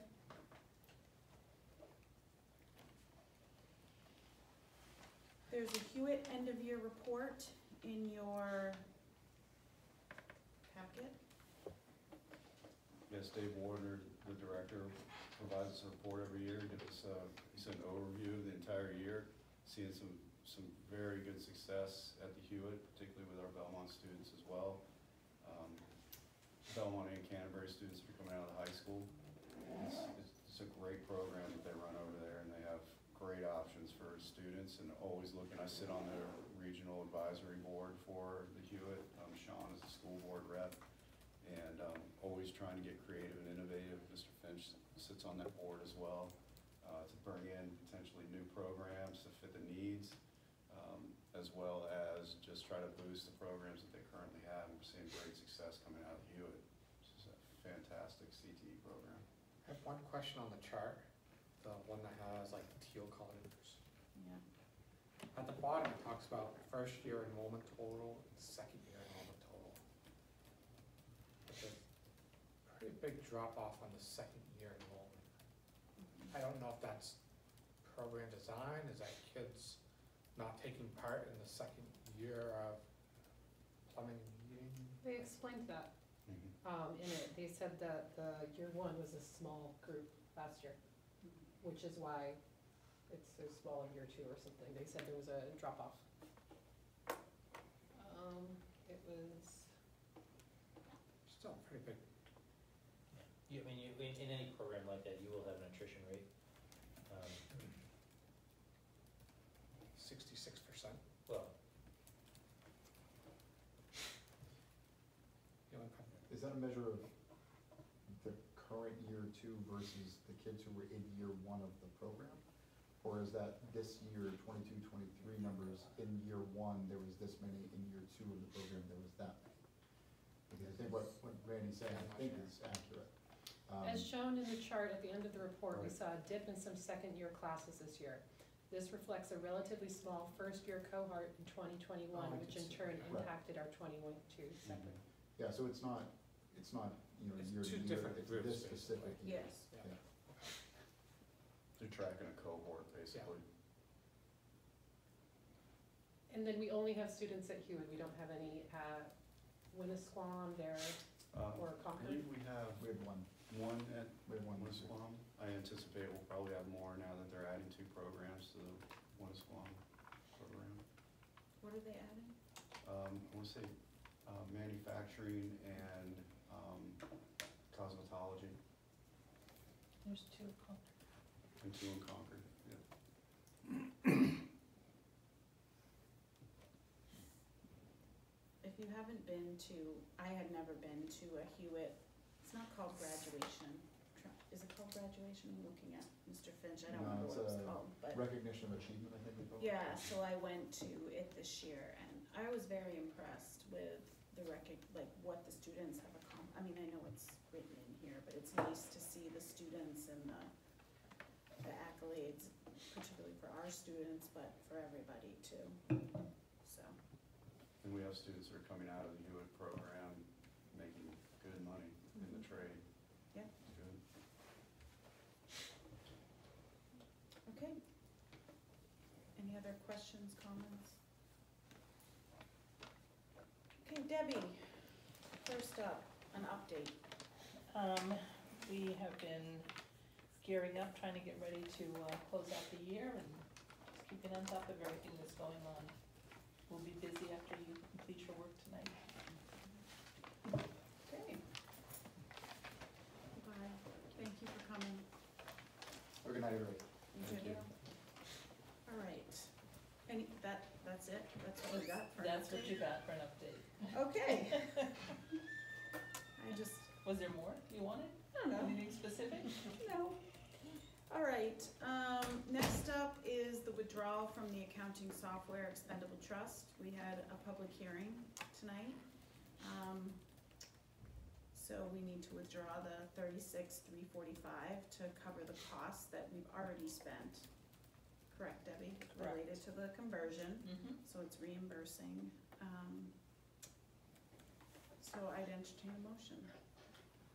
Make a motion to withdraw $36,345 from the accounting software expendable trust fund. Second. Any discussion? Okay, all those in favor of the motion as presented, do so by saying aye. Aye. Opposed, abstention, motion carries. Next up is the food service equipment grant from the National School Lunch Program Equipment. No, the National School Lunch Program, right? Correct. Okay. You can see it in your packet. I'd entertain a motion. Make a motion to accept the National School Lunch Program Equipment Grant in the amount of $15,050. Second. Question. Yeah. The current gas convection oven, do we have one? Yeah, we have one. Does it work? Not well. What do we do with it after? It gets taken away and, Like scrapped, or do we try to sell it or give it away? no, I wouldn't recommend selling any of our used food service equipment. I would be afraid of any liability that might go along with that. So we just do it as part of the trade-in and say, Yeah. just take it. Okay. If it's something that's, we have in the past had some equipment replaced in one school, because another school didn't qualify for the grant. So the equipment that was still usable, we Yeah. moved to another school. This That's is not not the case usable. with this one. Additional questions?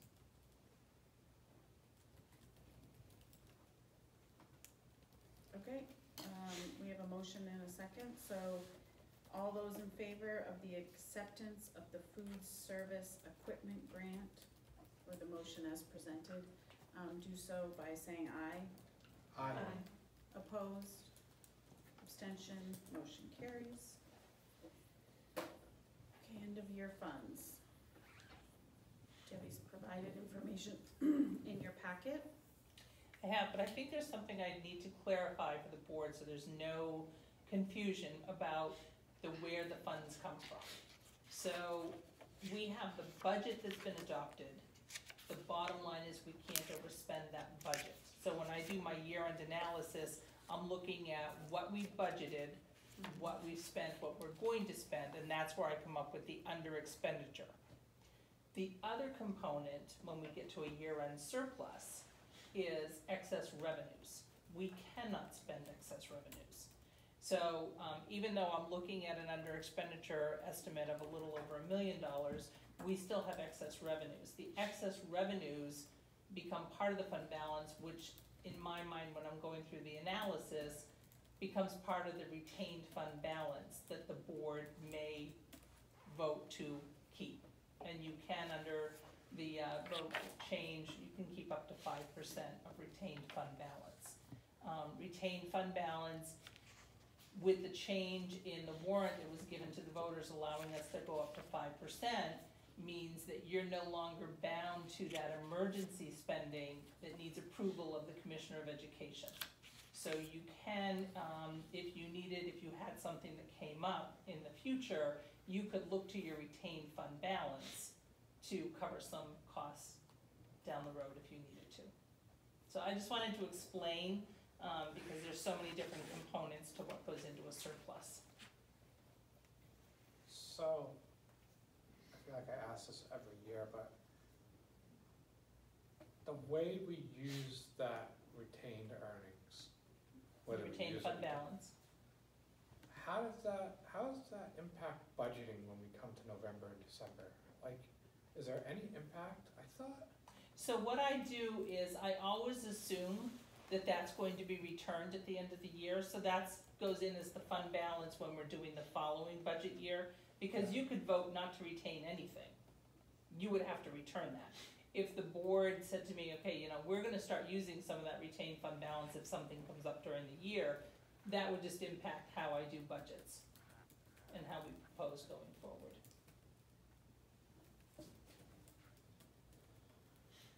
That's the biggest shift, is when they changed the law and allowed us to increase to the 5%, because before at the 2.5, it had to be an emergency and it had to be approved by the Commissioner of Education. And the goal every year is to not to have a big pool of fund balance, because it shows as a loss of revenue when you do your budget the following year, which increases the percentage for the budget going up. Because you can't show those as revenue from year to year. So just to make sure I'm understanding this correctly, it's the $1.3 million, and then you deduct the stuff that needs to be moved to the trusts, because that was warrant article money. Correct. And then we can retain up to 5% after that. It's 5% of the total appropriation.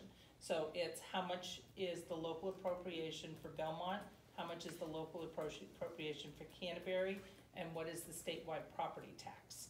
So those numbers combined, we can retain 5% of that, and it's just over $900,000 this year. But it doesn't have to be. The board can set any amount up to that. But, so we have to do the warrant article money, and then we have the information for board consideration. Correct.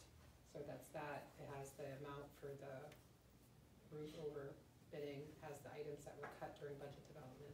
Right, because those were things we discussed during budget, that if there was money at year end, you would focus on those. Okay, and then the SAU security upgrades, which we agreed on. Correct. So then the second page has other considerations in priority order. Correct. Has the BES cafeteria tables. It has blinds for Belmont Middle School, elementary school and the SAU. Belmont Elementary School and the SAU. Do the high school and CES not need them? Those were awarded under that grant. Okay. We didn't have enough money in those grants to cover these Well, the SAU couldn't be covered anyway, but the middle school and Belmont Elementary School didn't have enough. And then the CES cafeteria tables. So the cafeteria tables are actually something that are on the 24-25 CIP. What we found out this year when we went out to bid and started looking for the BES cafeteria tables is the prices of the tables have gone up drastically. So the next thing on the list after end of year funds is the Mitchell cafeteria tables, and you can see we did an alternate bid in case the board wanted to get the cafeteria tables taken care of this year, because it's double what we had planned on in the CIP. So would we take money from the CIP that we had intended to use for next year to offset this? No, what would happen is, because the CIP is for the 24-25 budget year, so it would remove that from the CIP if you did it earlier. So then that would just free up the $24,000, and you could move something forward on the CIP or just do less projects in 24-25. And then we have walls. You have the walls, and what we did, we had discussed this at the last Buildings and Grounds Committee, so I attached the minutes from the Buildings and Grounds to explain why the middle school and the high school were asking for those walls to be put in. And I believe Buildings and Grounds met, well, I know they met, because I saw the meeting. You met this afternoon as well. Correct. I mean, we had discussed the walls as a. Oh, right.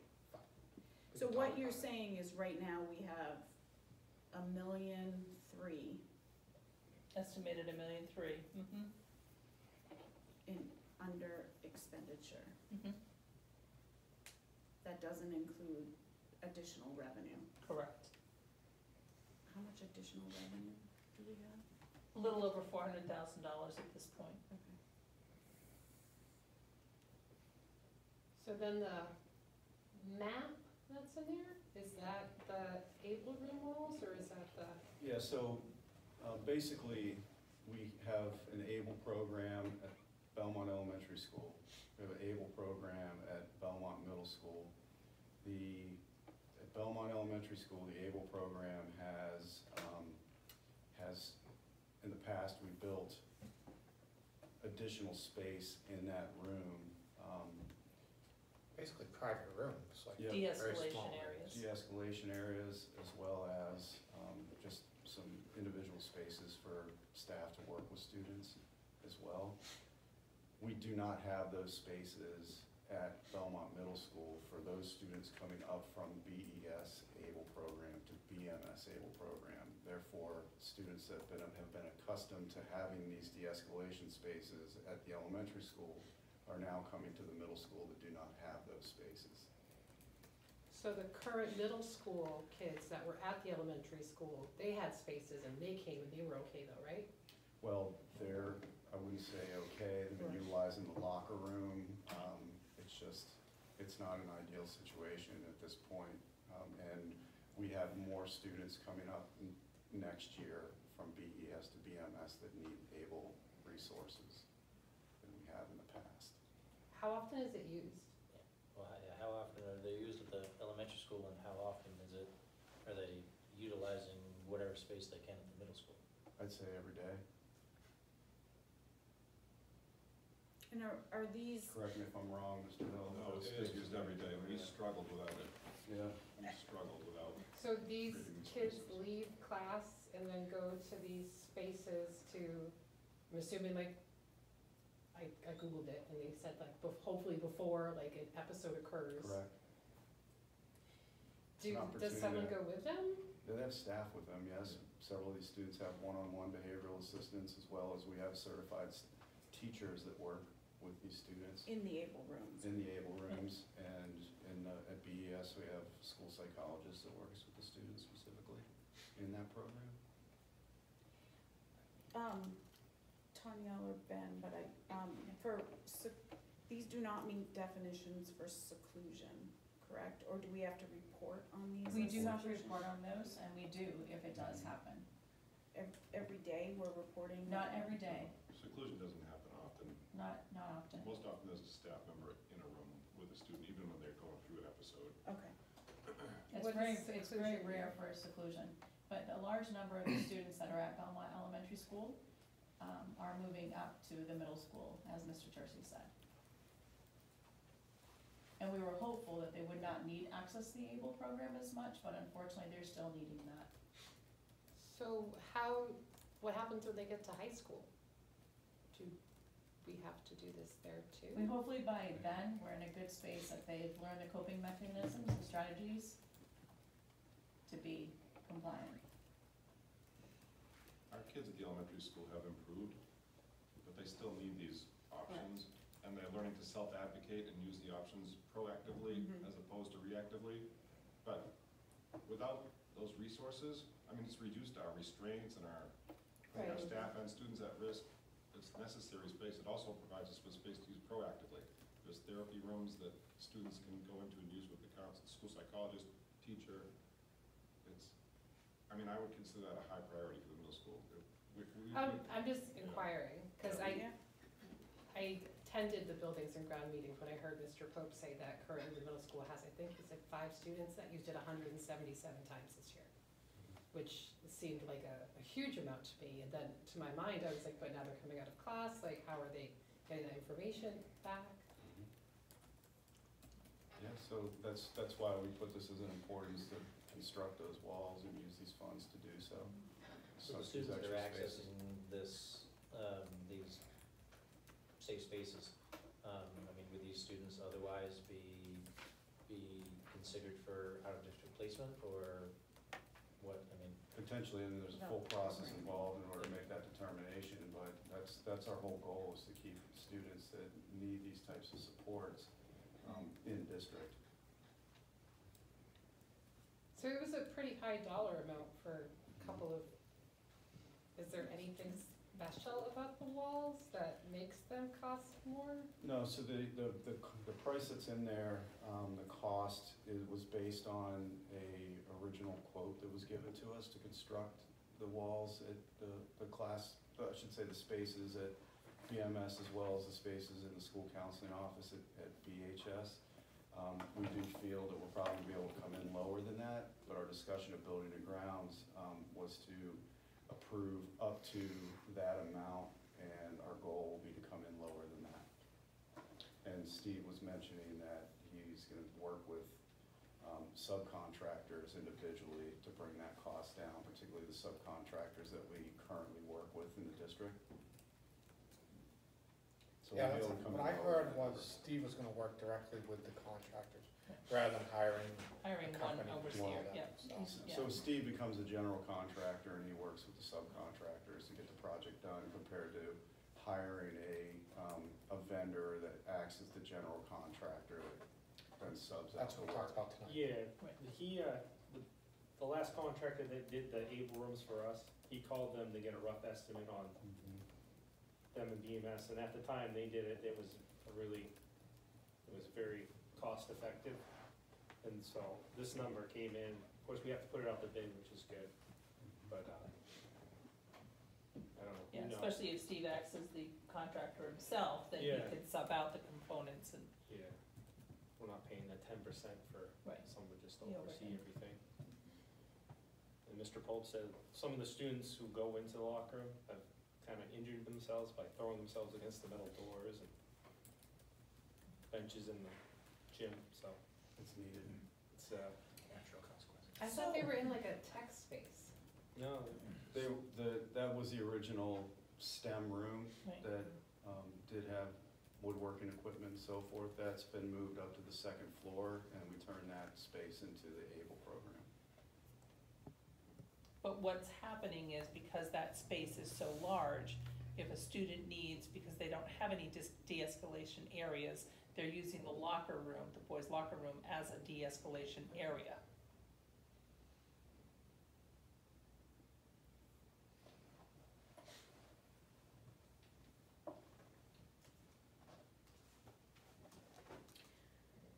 I guess my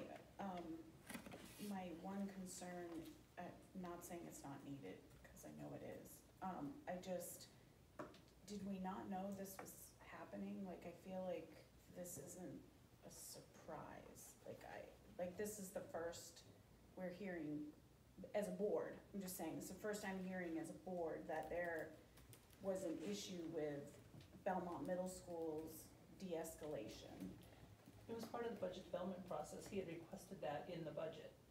Not in Anything. not in anything we saw. No, this is where I jump in. So to keep the budget down, we didn't know at the beginning of the budget development process of how much of an issue it is. Okay.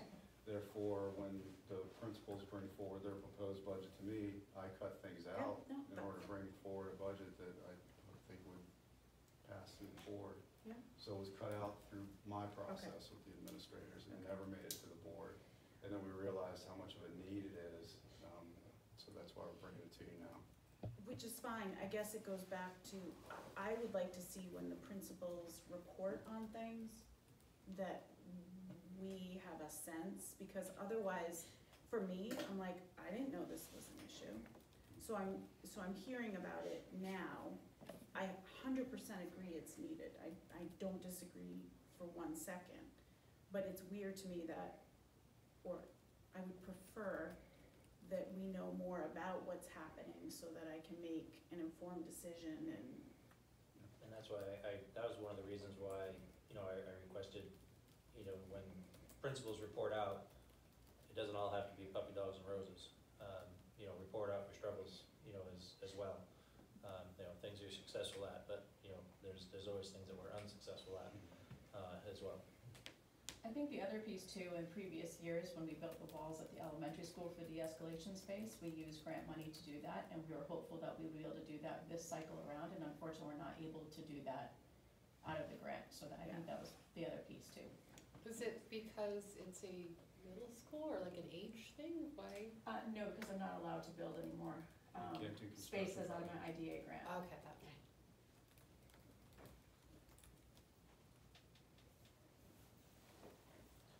So these other things in consideration, is this gonna be an all or nothing, or is this something that we're gonna vote on individually? However you wanna do it.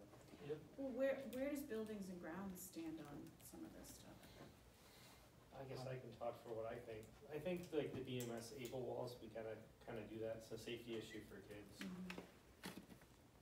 basically, and then we learned about this the Last 23rd, it's not like we're holding it No, I know. from you guys, I'm aware. we just barely learned about it ourselves. But Belmont High School Guidance Office is basically confidentiality for students who are having problems and wanna talk, and teachers, guidance counselors, who wanna talk with students without having other students eavesdrop and having it all in one spot, and basically having their own private spaces, which I agree with, but. So, if I'm reading this building and grounds reports right, for the guidance walls, it says that the area currently houses the school-to-work coordinator, student's assistant provider, and the school psychologist. The only private offices currently in that area are for the 2 school counselors. Yep. So they're looking to create meeting space for the other ones? Yes. Yeah. Basically turned it into a school counseling suite that would include our student assistance counselor, as well as school psychologist potentially, and our social worker. So it's additional space for support services for students, And then just all in one suite. something I just noticed in here, like with today's advances in technology, the only way to get a student to that is to page them over the intercom in front of the entire school. Like, we don't have the opportunity to send something out to our room, notify them. I feel like they're all on their Chromebooks, like, you'd think there would be a better way to maintain privacy. That I'm not aware of.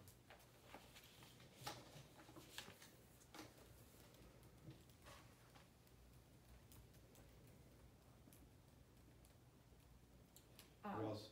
Go ahead. I'm gonna speak of building and grounds Yeah. again this evening. Can I just ask one quick question?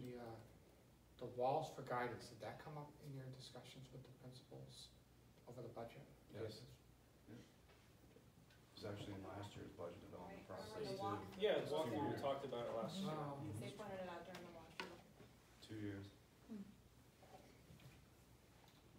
And really, it was Melissa Allen's report when she did the YRBS report, when she came to the board 3-4 meetings ago. Yeah, she talked probably. about She it. mentioned that the need for the additional space, Right. so Yeah, yeah. they would take a shot at it this time. And then at Building and Grounds this evening, we talked about the CES cafeteria tables are just as bad shape as BES, and our concern was about the price going up again. It could significantly go up in another year, and it's something that we could address earlier than it's on the CIP, which is in there for 24, 25.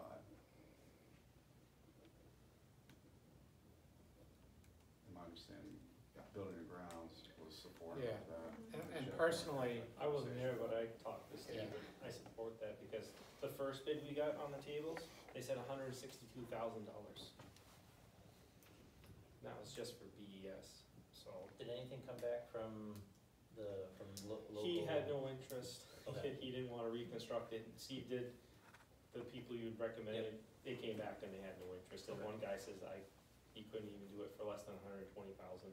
Okay. So, And only one person bid, or one company bid. So, is this the considerations in priority order? Are those the whose priority order? So you asked us at our last meeting, I think it was Sean that asked us last meeting to prioritize these items, so we prioritize them the best we possibly Yeah, can. no, that's, We can justify all of them, yeah. quite honestly, but we figured that we'd start with the BES cafeteria tables, because we didn't have enough money to cover that based on what we had originally projected. And then, you know, the blinds and the window safety film, that's part of our security upgrades, is somewhat short money if you look at it compared to some of the other projects. So then we took the bigger projects, like the BMS able walls, guidance office walls, and CS cafeteria tables. It's bigger items.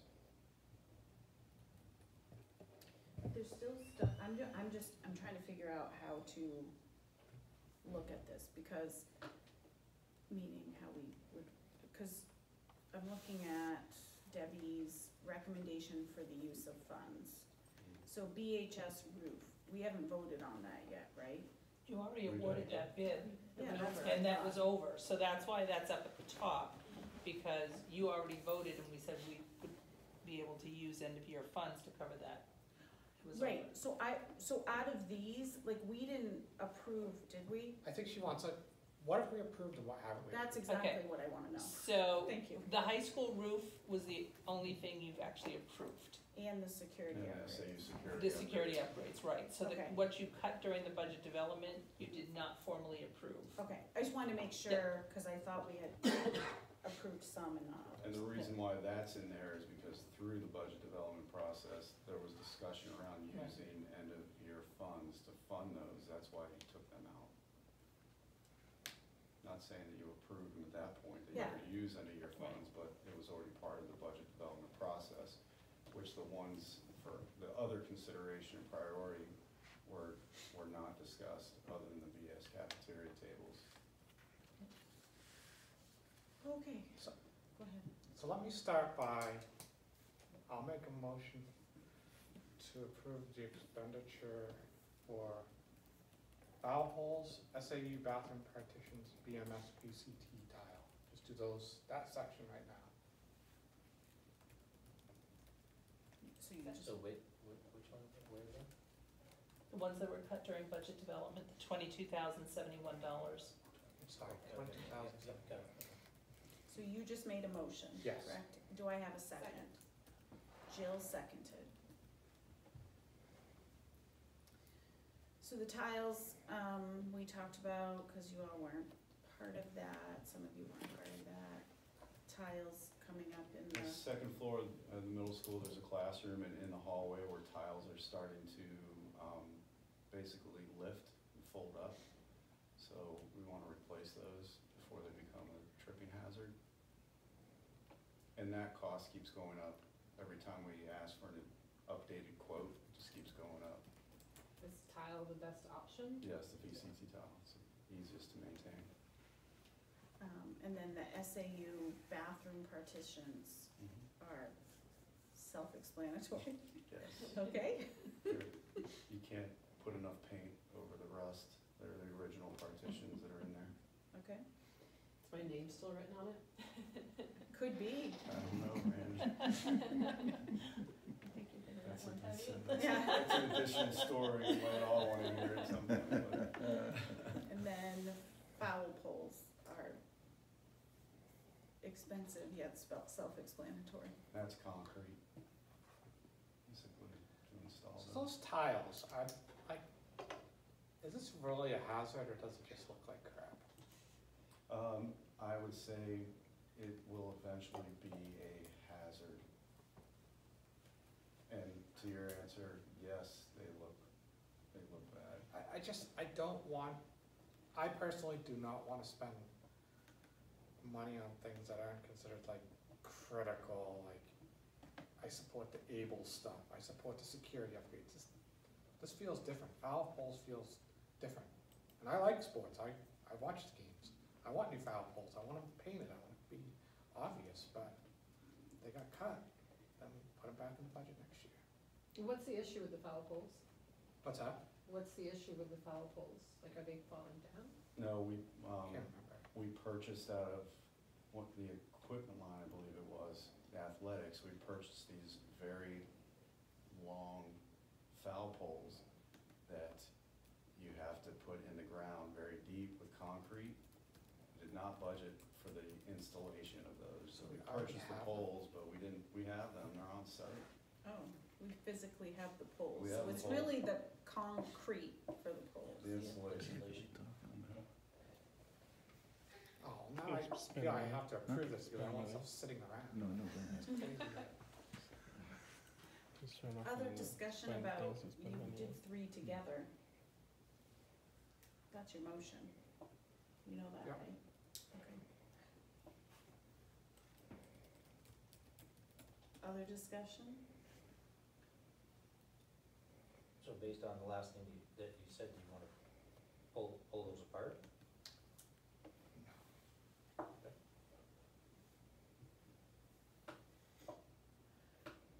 Okay, well then I'm gonna call a vote. All those in favor of the motion as presented, do so by saying aye. Aye. Opposed? I'm not opposed to it. Being consistent. Abst- No. Abstentions? Okay, motion carries. He did or he didn't? No, he opposed. Okay. Yeah. So, other considerations in priority order. Do we wanna break those up or do we wanna do the group? Well, can I ask a question first, procedural? Um, Would they need to award the bid before they reserve money? Well, I've wondered that as well. Great minds think alike. Mm-hmm.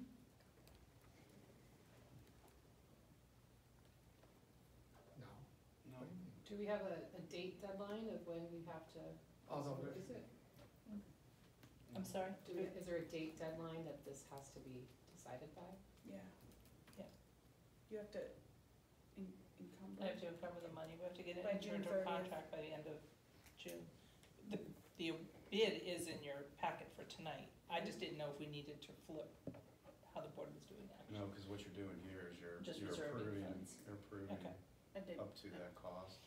Okay, So everything on the first page is good to go? correct. Okay. Yeah, I mean, we could do, so the next page, we could do the whole slate of them. But I did remember hearing word that when it comes to the walls, maybe, we were gonna go up to like a certain amount. Well, any of these would be up to, so whatever's in there, we wouldn't be going over. But the motion could be up to 217,000. So like the quote on the walls was 66,000, but it says up to, Yeah. we wanted more. I'm just saying for the total. We had to do it last year with the paving because of the cost of Right. everything. And then I Yeah. estimated higher and it came in a lot Yeah, lower and sure. I was like, thank goodness. So Sean, you're proposing, I'm not proposing anything, I was asking. okay. What do you guys, Well, right, I mean, do you wanna do them one by one? I'll make a motion to approve the purchases under other considerations up to the total of, I believe it's that number, 217,480. Mm-hmm. Right. Do them all together. Do I have a second? I'll I'll second. She's wondering why you're not. Right? Oh, I'm just thinking. You feeling okay today? Oh, I'm tired. On it. Thinking. Jill's gotten all the other ones, but you come in with a strong second. I do actually have a question about Yeah. cafeteria tables then. So what we have in this other considerations in priority order is the 29,684. In the bid, we know we're over budget on that. We know that the bid came back higher. How does that work when we Okay. go to approve? So we have in next year's, in the 23-24 budget, Okay. we have a total of $48,000 that we've allocated for those tables. Okay. 24,000 out of the general fund budget, and then we're committed Okay. to withdrawing 24,000 from the expendable trust. Okay. The 29,000 is the difference between the 48 and what the bid is. Thank you. You're welcome.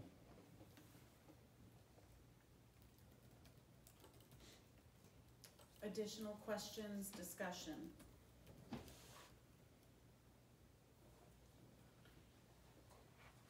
Hearing none, all those in favor of the motion as presented do so by saying aye. Aye. Opposed? Aye. Abstentions? Okay, motion carries. And, okay, next up is the awarding of the cafeteria tables. Information's in your packet.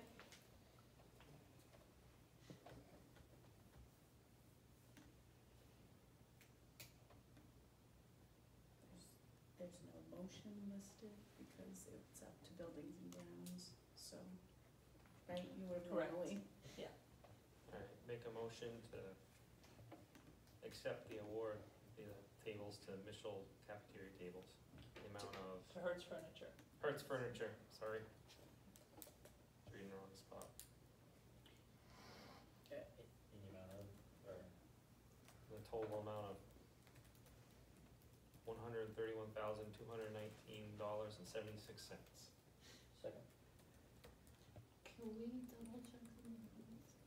So it says that Belmont Elementary cap was 24 coming from the general fund and 24 from the trust fund, but I believe we just awarded like almost 30 for, is that just a typo? No, that's an additional, cause they came in Right. so high. So the Belmont Elementary came in at 77,000, we only have 48,000, Okay, all right. so we need the other 29. Other questions? And then the rest of that, 131 is for the It's for Canterbury. Canterbury's tables. Yeah. Other questions? Okay, all those in favor of the motion as presented, do so by saying aye. Aye. Opposed? Abstention? Motion carries. Okay, next up is approval of the treasurer, deputy treasurer, and school district clerk. We'll start with the treasurer and assistant treasurer. Make a motion to approve Courtney Roberts, treasurer, and Kim Haley, assistant treasurer. Second. Discussion? Excellent. Okay. Are these like, I obviously know who Kim is, but are these just, they're kind of like part of their duties that they're doing within the SAU office? Like, we don't get like a treasurer's report here. We don't see.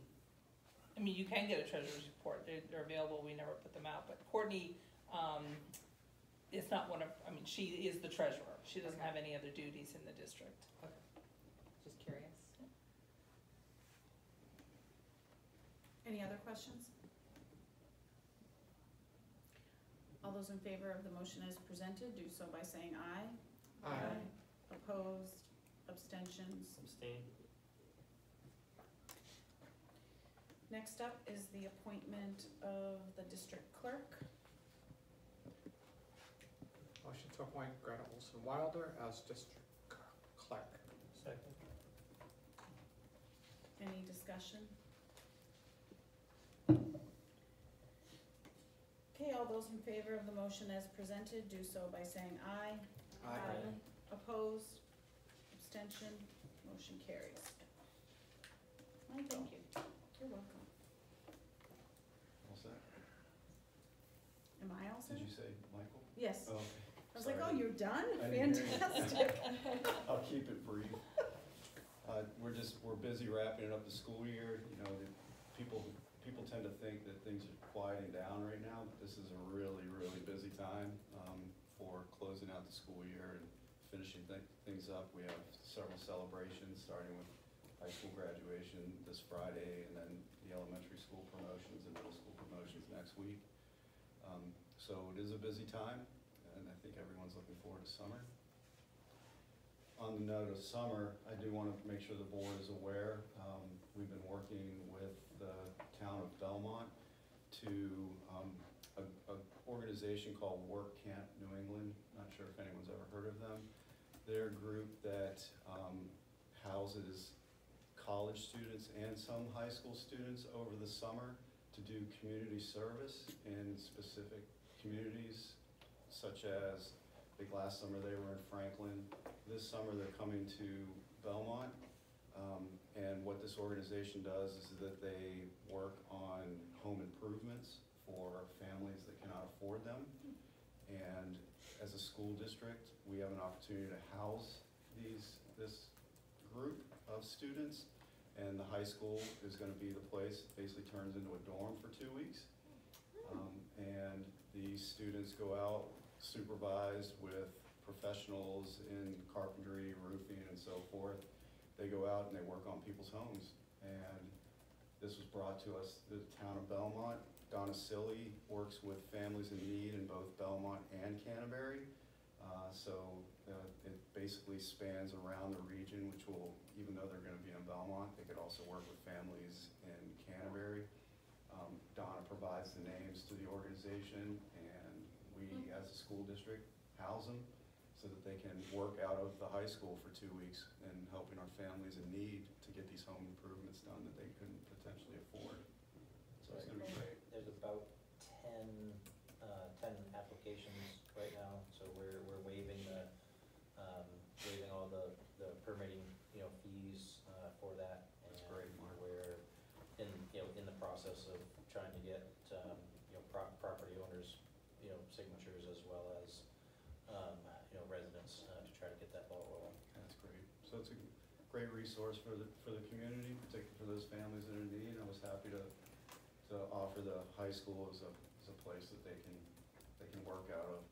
They need a kitchen, showers, the gymnasium, as well as basically the whole first floor of the high school will be dorm rooms and some office space.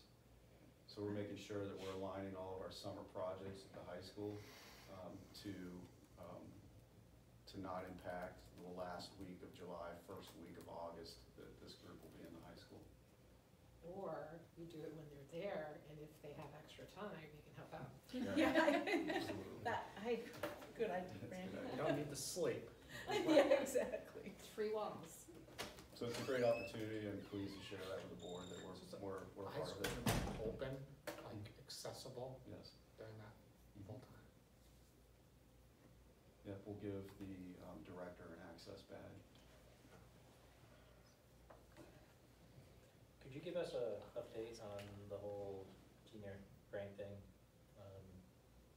If you could, specifically, I'm kind of, I don't know what everybody else's, feelings are, but, without, any specifics, I'm just kind of curious, to be able to dispute rumors that, flying around, so, numbers of students involved and, what the levels of consequences are, for the students involved. In reading one of the articles in the, in the local paper, I was surprised to, read, about one of them, fairly high achieving, student being her favorite memory was, running away from the police, and that was a little concerning. Yes, I can give you some general information. So we had about 25 to 30 students that were involved in what was known as a senior prank, and their levels of involvement varied significantly. And Mr. Finch and Mr. Hayward did an exceptional job investigating the situation. And based on their investigation, they were able to really just group the students into 4 levels. And, you know, we had a range of students that were on site at the time that were asked to leave and they left, which is like the first level. Second level, there really was no activity on their part. They were just interviewed. Then we had another group that actively participated, but not anything out of the ordinary that we've seen in the past when it comes to senior prank. They were actually required to do a restorative type of justice, and Matt and Aaron worked with the town of Belmont Department of Public Works. And those students had to basically do town cleanup. They were hauling brush. If anyone saw driving through town, they were working, is that called Veterans Park? Right there near St. Joe's. Yeah. So they were hauling brush, supervised by the Department of Public Works. They did a lot of cleanup around the high school as well, which was a restorative piece. They had to do that in order to participate in senior activities. All of those students did show up and participate in order to do that, and it was actually a really positive aspect of how they handled the situation. And then we also had a handful of students that we would consider egregious that lost all senior privileges for this week, including walking during the ceremony. So it was different levels involved. And the way Mr. Hayward and Mr. Finch handled it was just exceptional. Letters to the parents and families and so forth. Parents were thankful. It was a great process. And I would say a learning experience, particularly for the students, our juniors, our sophomores, and potentially our freshmen. How many kids aren't walking? I'm not telling you that. What was the damage that was done to the school? There was no physical damage. You know, there literally was no physical damage that couldn't be cleaned. So we didn't have any broken windows. There wasn't any denting of the siding or anything like that.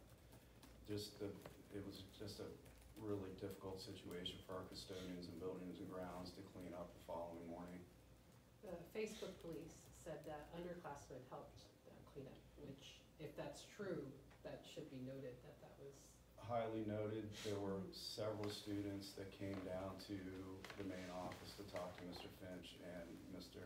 Hayward and said, what can we do to help? This is unacceptable, which shows that there's pride in the school. Yeah.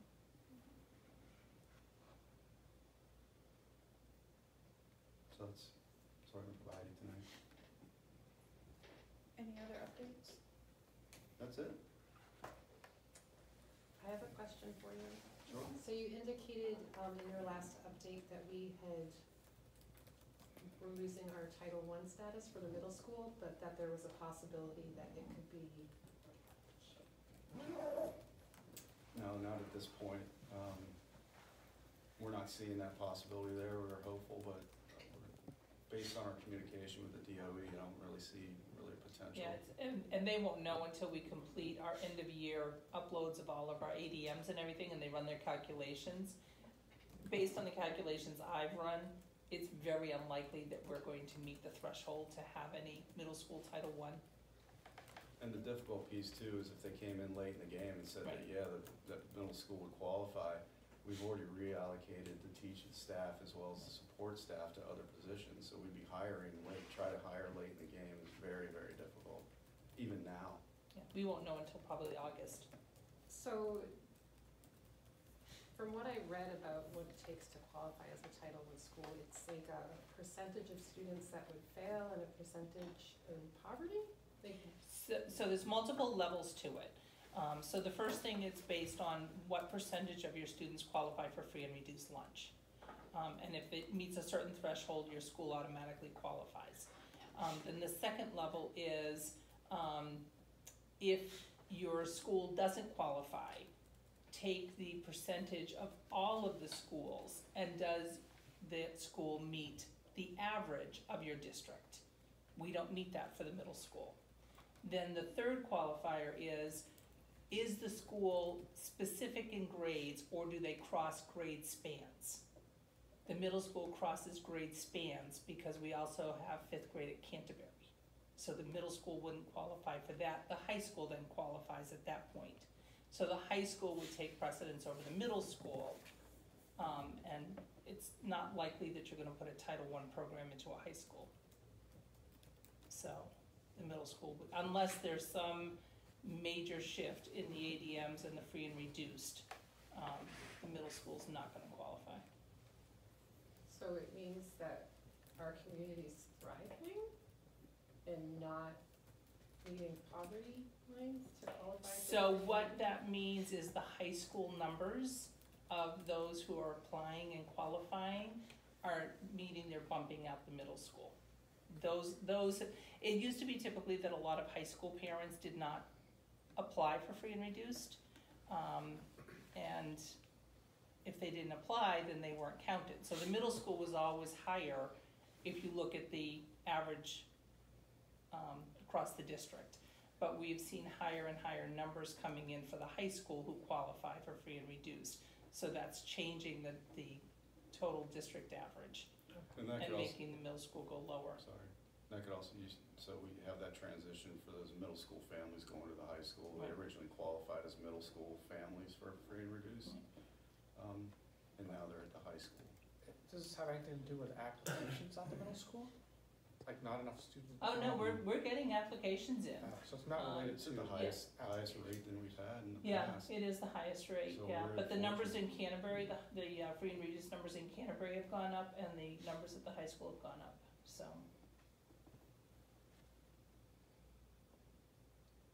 Randy, you look like you still. I'm still wrapping my head around. Oh, I looked every which way I could to try to get this. Because you would think it would be a positive thing to no longer qualify, like it would show that Runs you've contrary improved. to what you. Right, Yeah. but Yeah, it's, yeah. yeah, and it was a change in the formula and the criteria a few years ago that they went through, and they added that other layer that, you know, with the whole crossing, it had to be grade-specific spanning.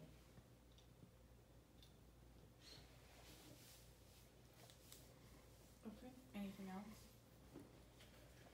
Okay, next up is volunteer list. Make a motion to approve the volunteer list, noting conditionals. Second. Discussion? All those in favor of the motion as presented, do so by saying aye. Aye. Opposed? Abstention? Motion carries. On the horizon, you'll see the annual, which only has, June 27th. And then, So is Debbie I'm doing an sorry. admin report that day too? Debbie? She just gave one, so. I don't need to. I won't have books closed at that point. I would all, I don't think you'll have anything else that you'll need to, approve. also, we would wanna move that competency-based education block scheduling discussion out because, there were no principals are available that evening because of the, New Hampshire Association of School Principals Conference is out that 3 days, including the 27th. So we won't have the building level administrators here for that conversation.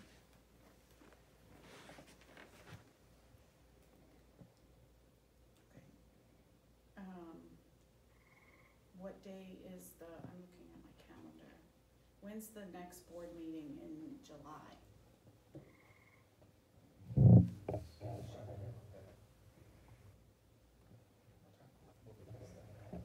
Eleven? The 11th?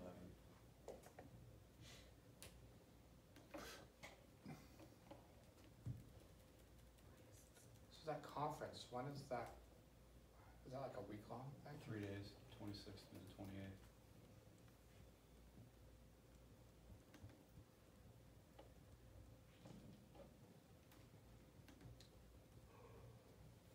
Was that known about when we were trying to put this on the calendar? Not by me. No, not at that time.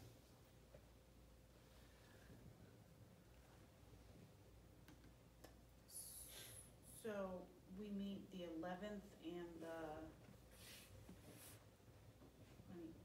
25th. Mhm.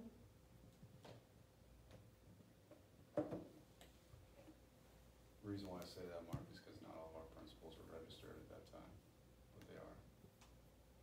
3 out of the 4, and one of them's on vacation. Can we move things from July into June and flip-flop? Yeah. Some of these things that are listed for July, like, we won't have handbooks in July. Let me say that. We haven't historically had handbooks in July. No, they usually wait till Right. August. And same with budget discussion. We do tend to start that in July.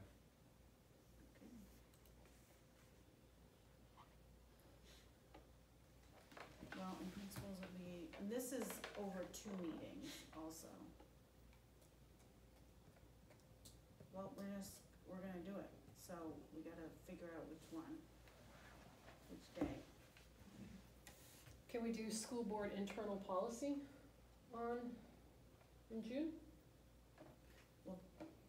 That's a meeting before, that's 5 Oh, that's a meeting, gotcha.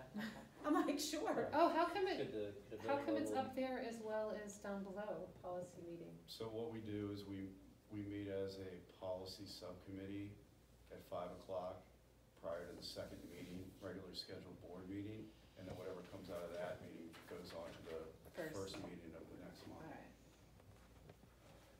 Could we have the building level administrators, report out the good, the bad, and the ugly as far as their take on the competency issues? And For when? and then we'd still meet as a board on next meeting on it?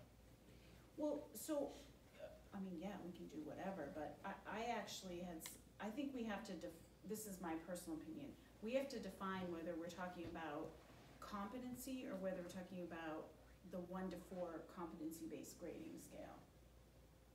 Like, we have to define that and. Yes, so I have questions, like, I thought the state required us to do competency-based learning. They do. Okay, the grading piece is local control. Yes. That's right.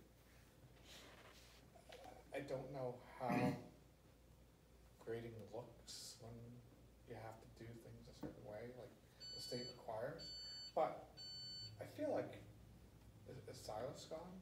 Yeah. That we. No, is Silas gone that week? Oh, I don't know. I think we could still have the meeting, set some baselines, and Start the utilize discussion. Silas to help us understand some of those things. I wanna keep the 27th if we can. Even if it's just to get some baseline knowledge for us and somewhere to start. And what do our policies say? Yeah, I guess I just really need to, there's gotta be a focus to this discussion because the topic is so broad. So are we talking about grading? Or are we talking about teaching and learning? There's basically 2 avenues you can go down here. Can't we use that meeting to Define discuss it. that and define what we're talking Yeah, about? I'll see if Silas is gonna be available there. Could also maybe see the historical perspective of what we went through as a district to get to where we are at this point. And just understand what the process is, if the board is looking to potentially start the conversation to change that.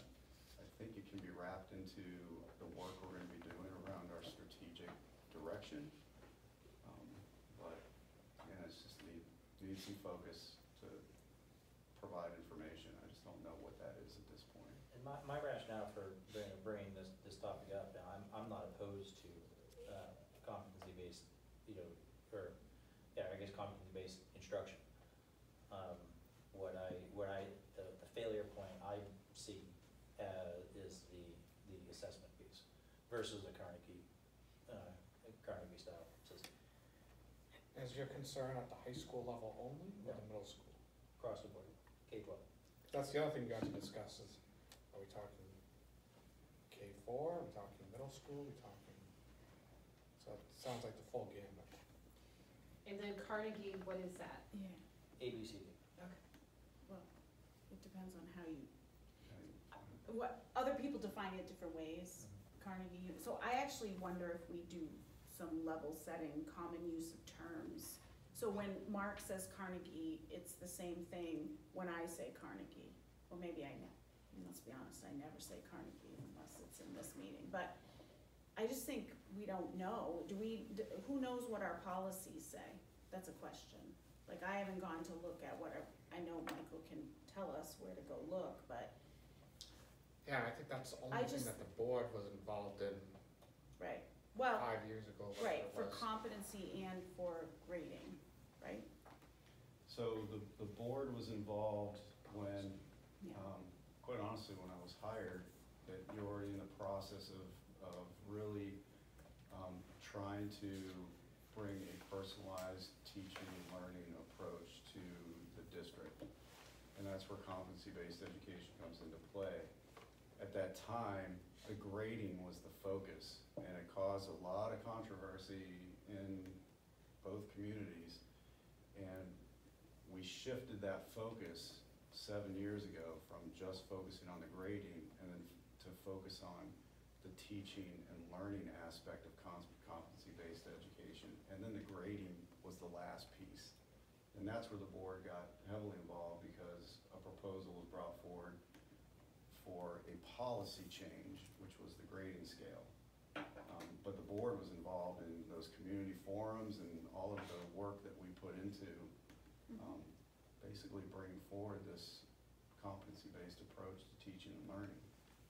So board involvement was at the No, we policy did have level. forums. We Yeah, had Yeah. many forums. So you were here for when this happened? Oh, yeah, Oh, yeah. Michelle was here. No, No, we weren't. We weren't. But Not you on were the board, as we were, as parents. parents, Yes, we were as involved, parents. yes. I should say your involvement was as a parent, Right. you were at those forums. So, it's quite a process to get to where we are now. And the board involvement, formally, the board was involved in the policy itself. However, you were there for listening sessions, if you will. I think it's a discussion that can be wrapped into the strategic direction process to get a temperature read on where people are at this point. And that's something that the board can develop policies on. And Or I, change policy. if you and will. I actually agree with that, but I also, if Silas is gonna go down, I think we have to put some parameters around, not parameters, we don't have a timeline of when we're doing the strategic direction, which I know we're gonna start talking about in July. Mhm. So we have to talk about that and what needs to happen, because if Silas goes down in revising proficiency scales next year, but we're in the process, larger community, are in the process of strategic direction, which may include a policy change regarding grading, Mhm. then it's a disconnect. Yeah, it really, there is a disconnect there, and what Silas is mentioning is reviewing and revising the proficiency scales that go along with each standard, and those were developed by teachers.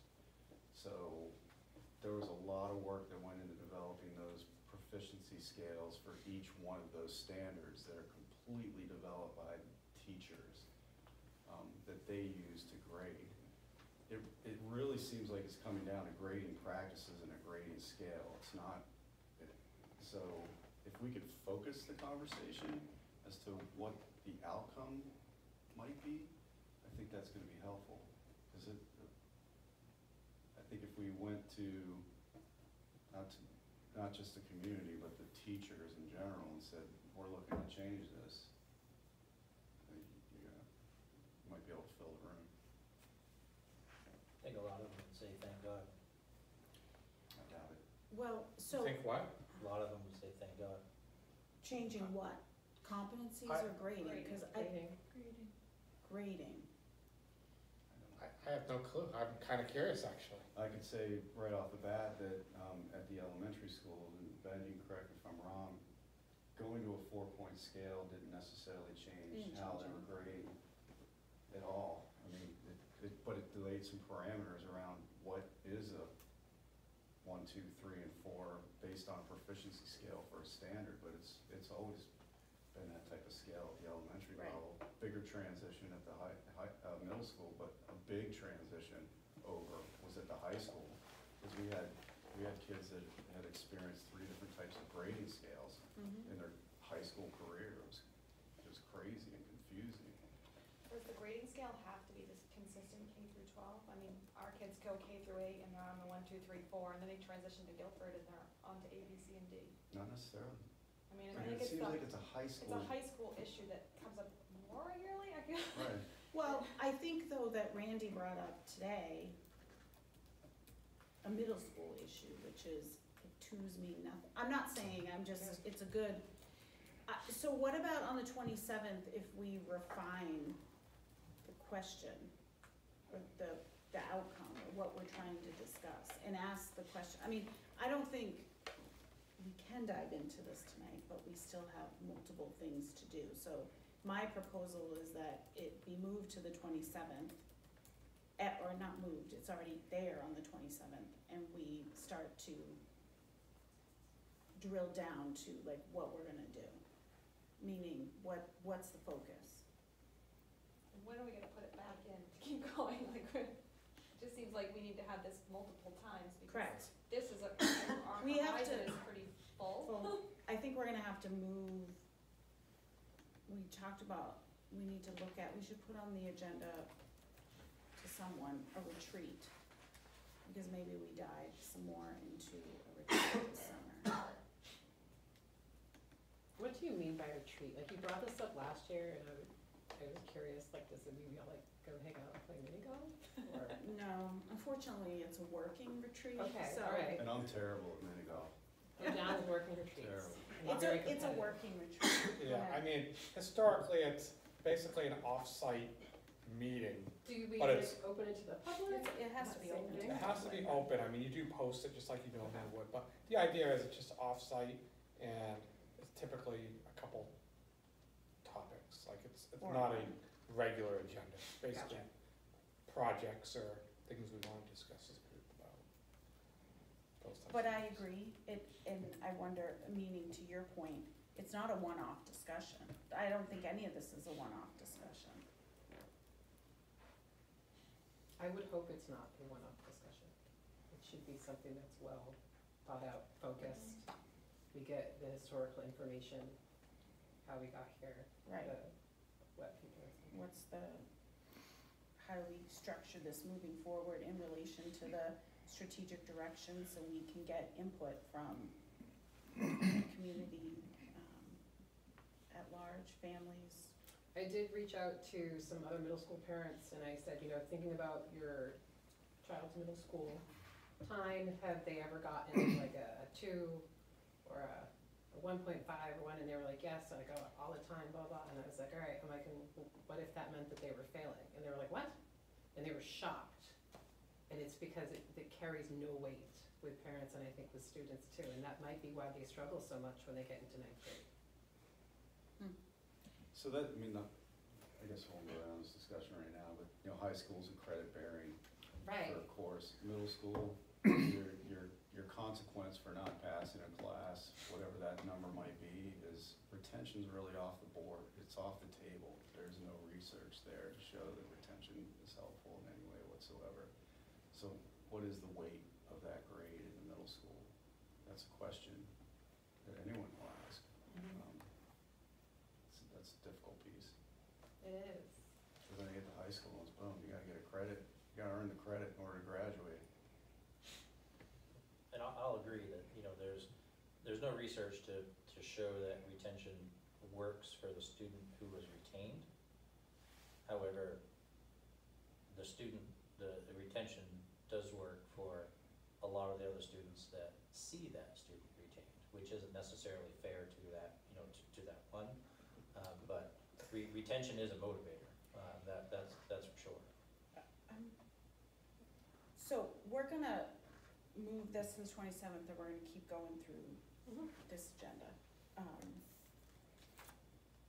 So we will structure it so it's not a one-off conversation. I'll see if Silas can attend, if not, I can at least bring forward the historical perspective. Correct. Because I have the timeline that we went through Yes. up to.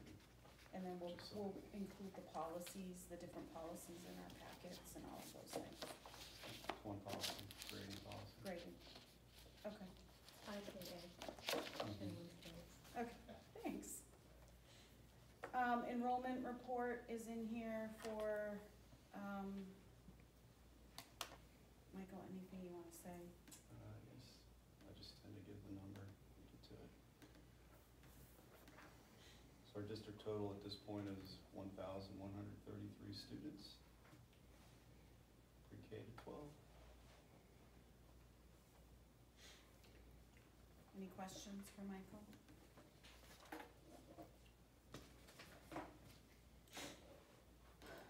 Okay, we have many nominations, and we can recognize the resignation. So we can approve the nominations in public unless there's questions of a personnel nature. I have a question of a personnel nature on one. Okay, so we're gonna skip, so we're gonna do it in non-public. But before we go into non-public, public communication and correspondence. Anyone? Okay, then I'll entertain a motion to go into non-public. Make a motion to go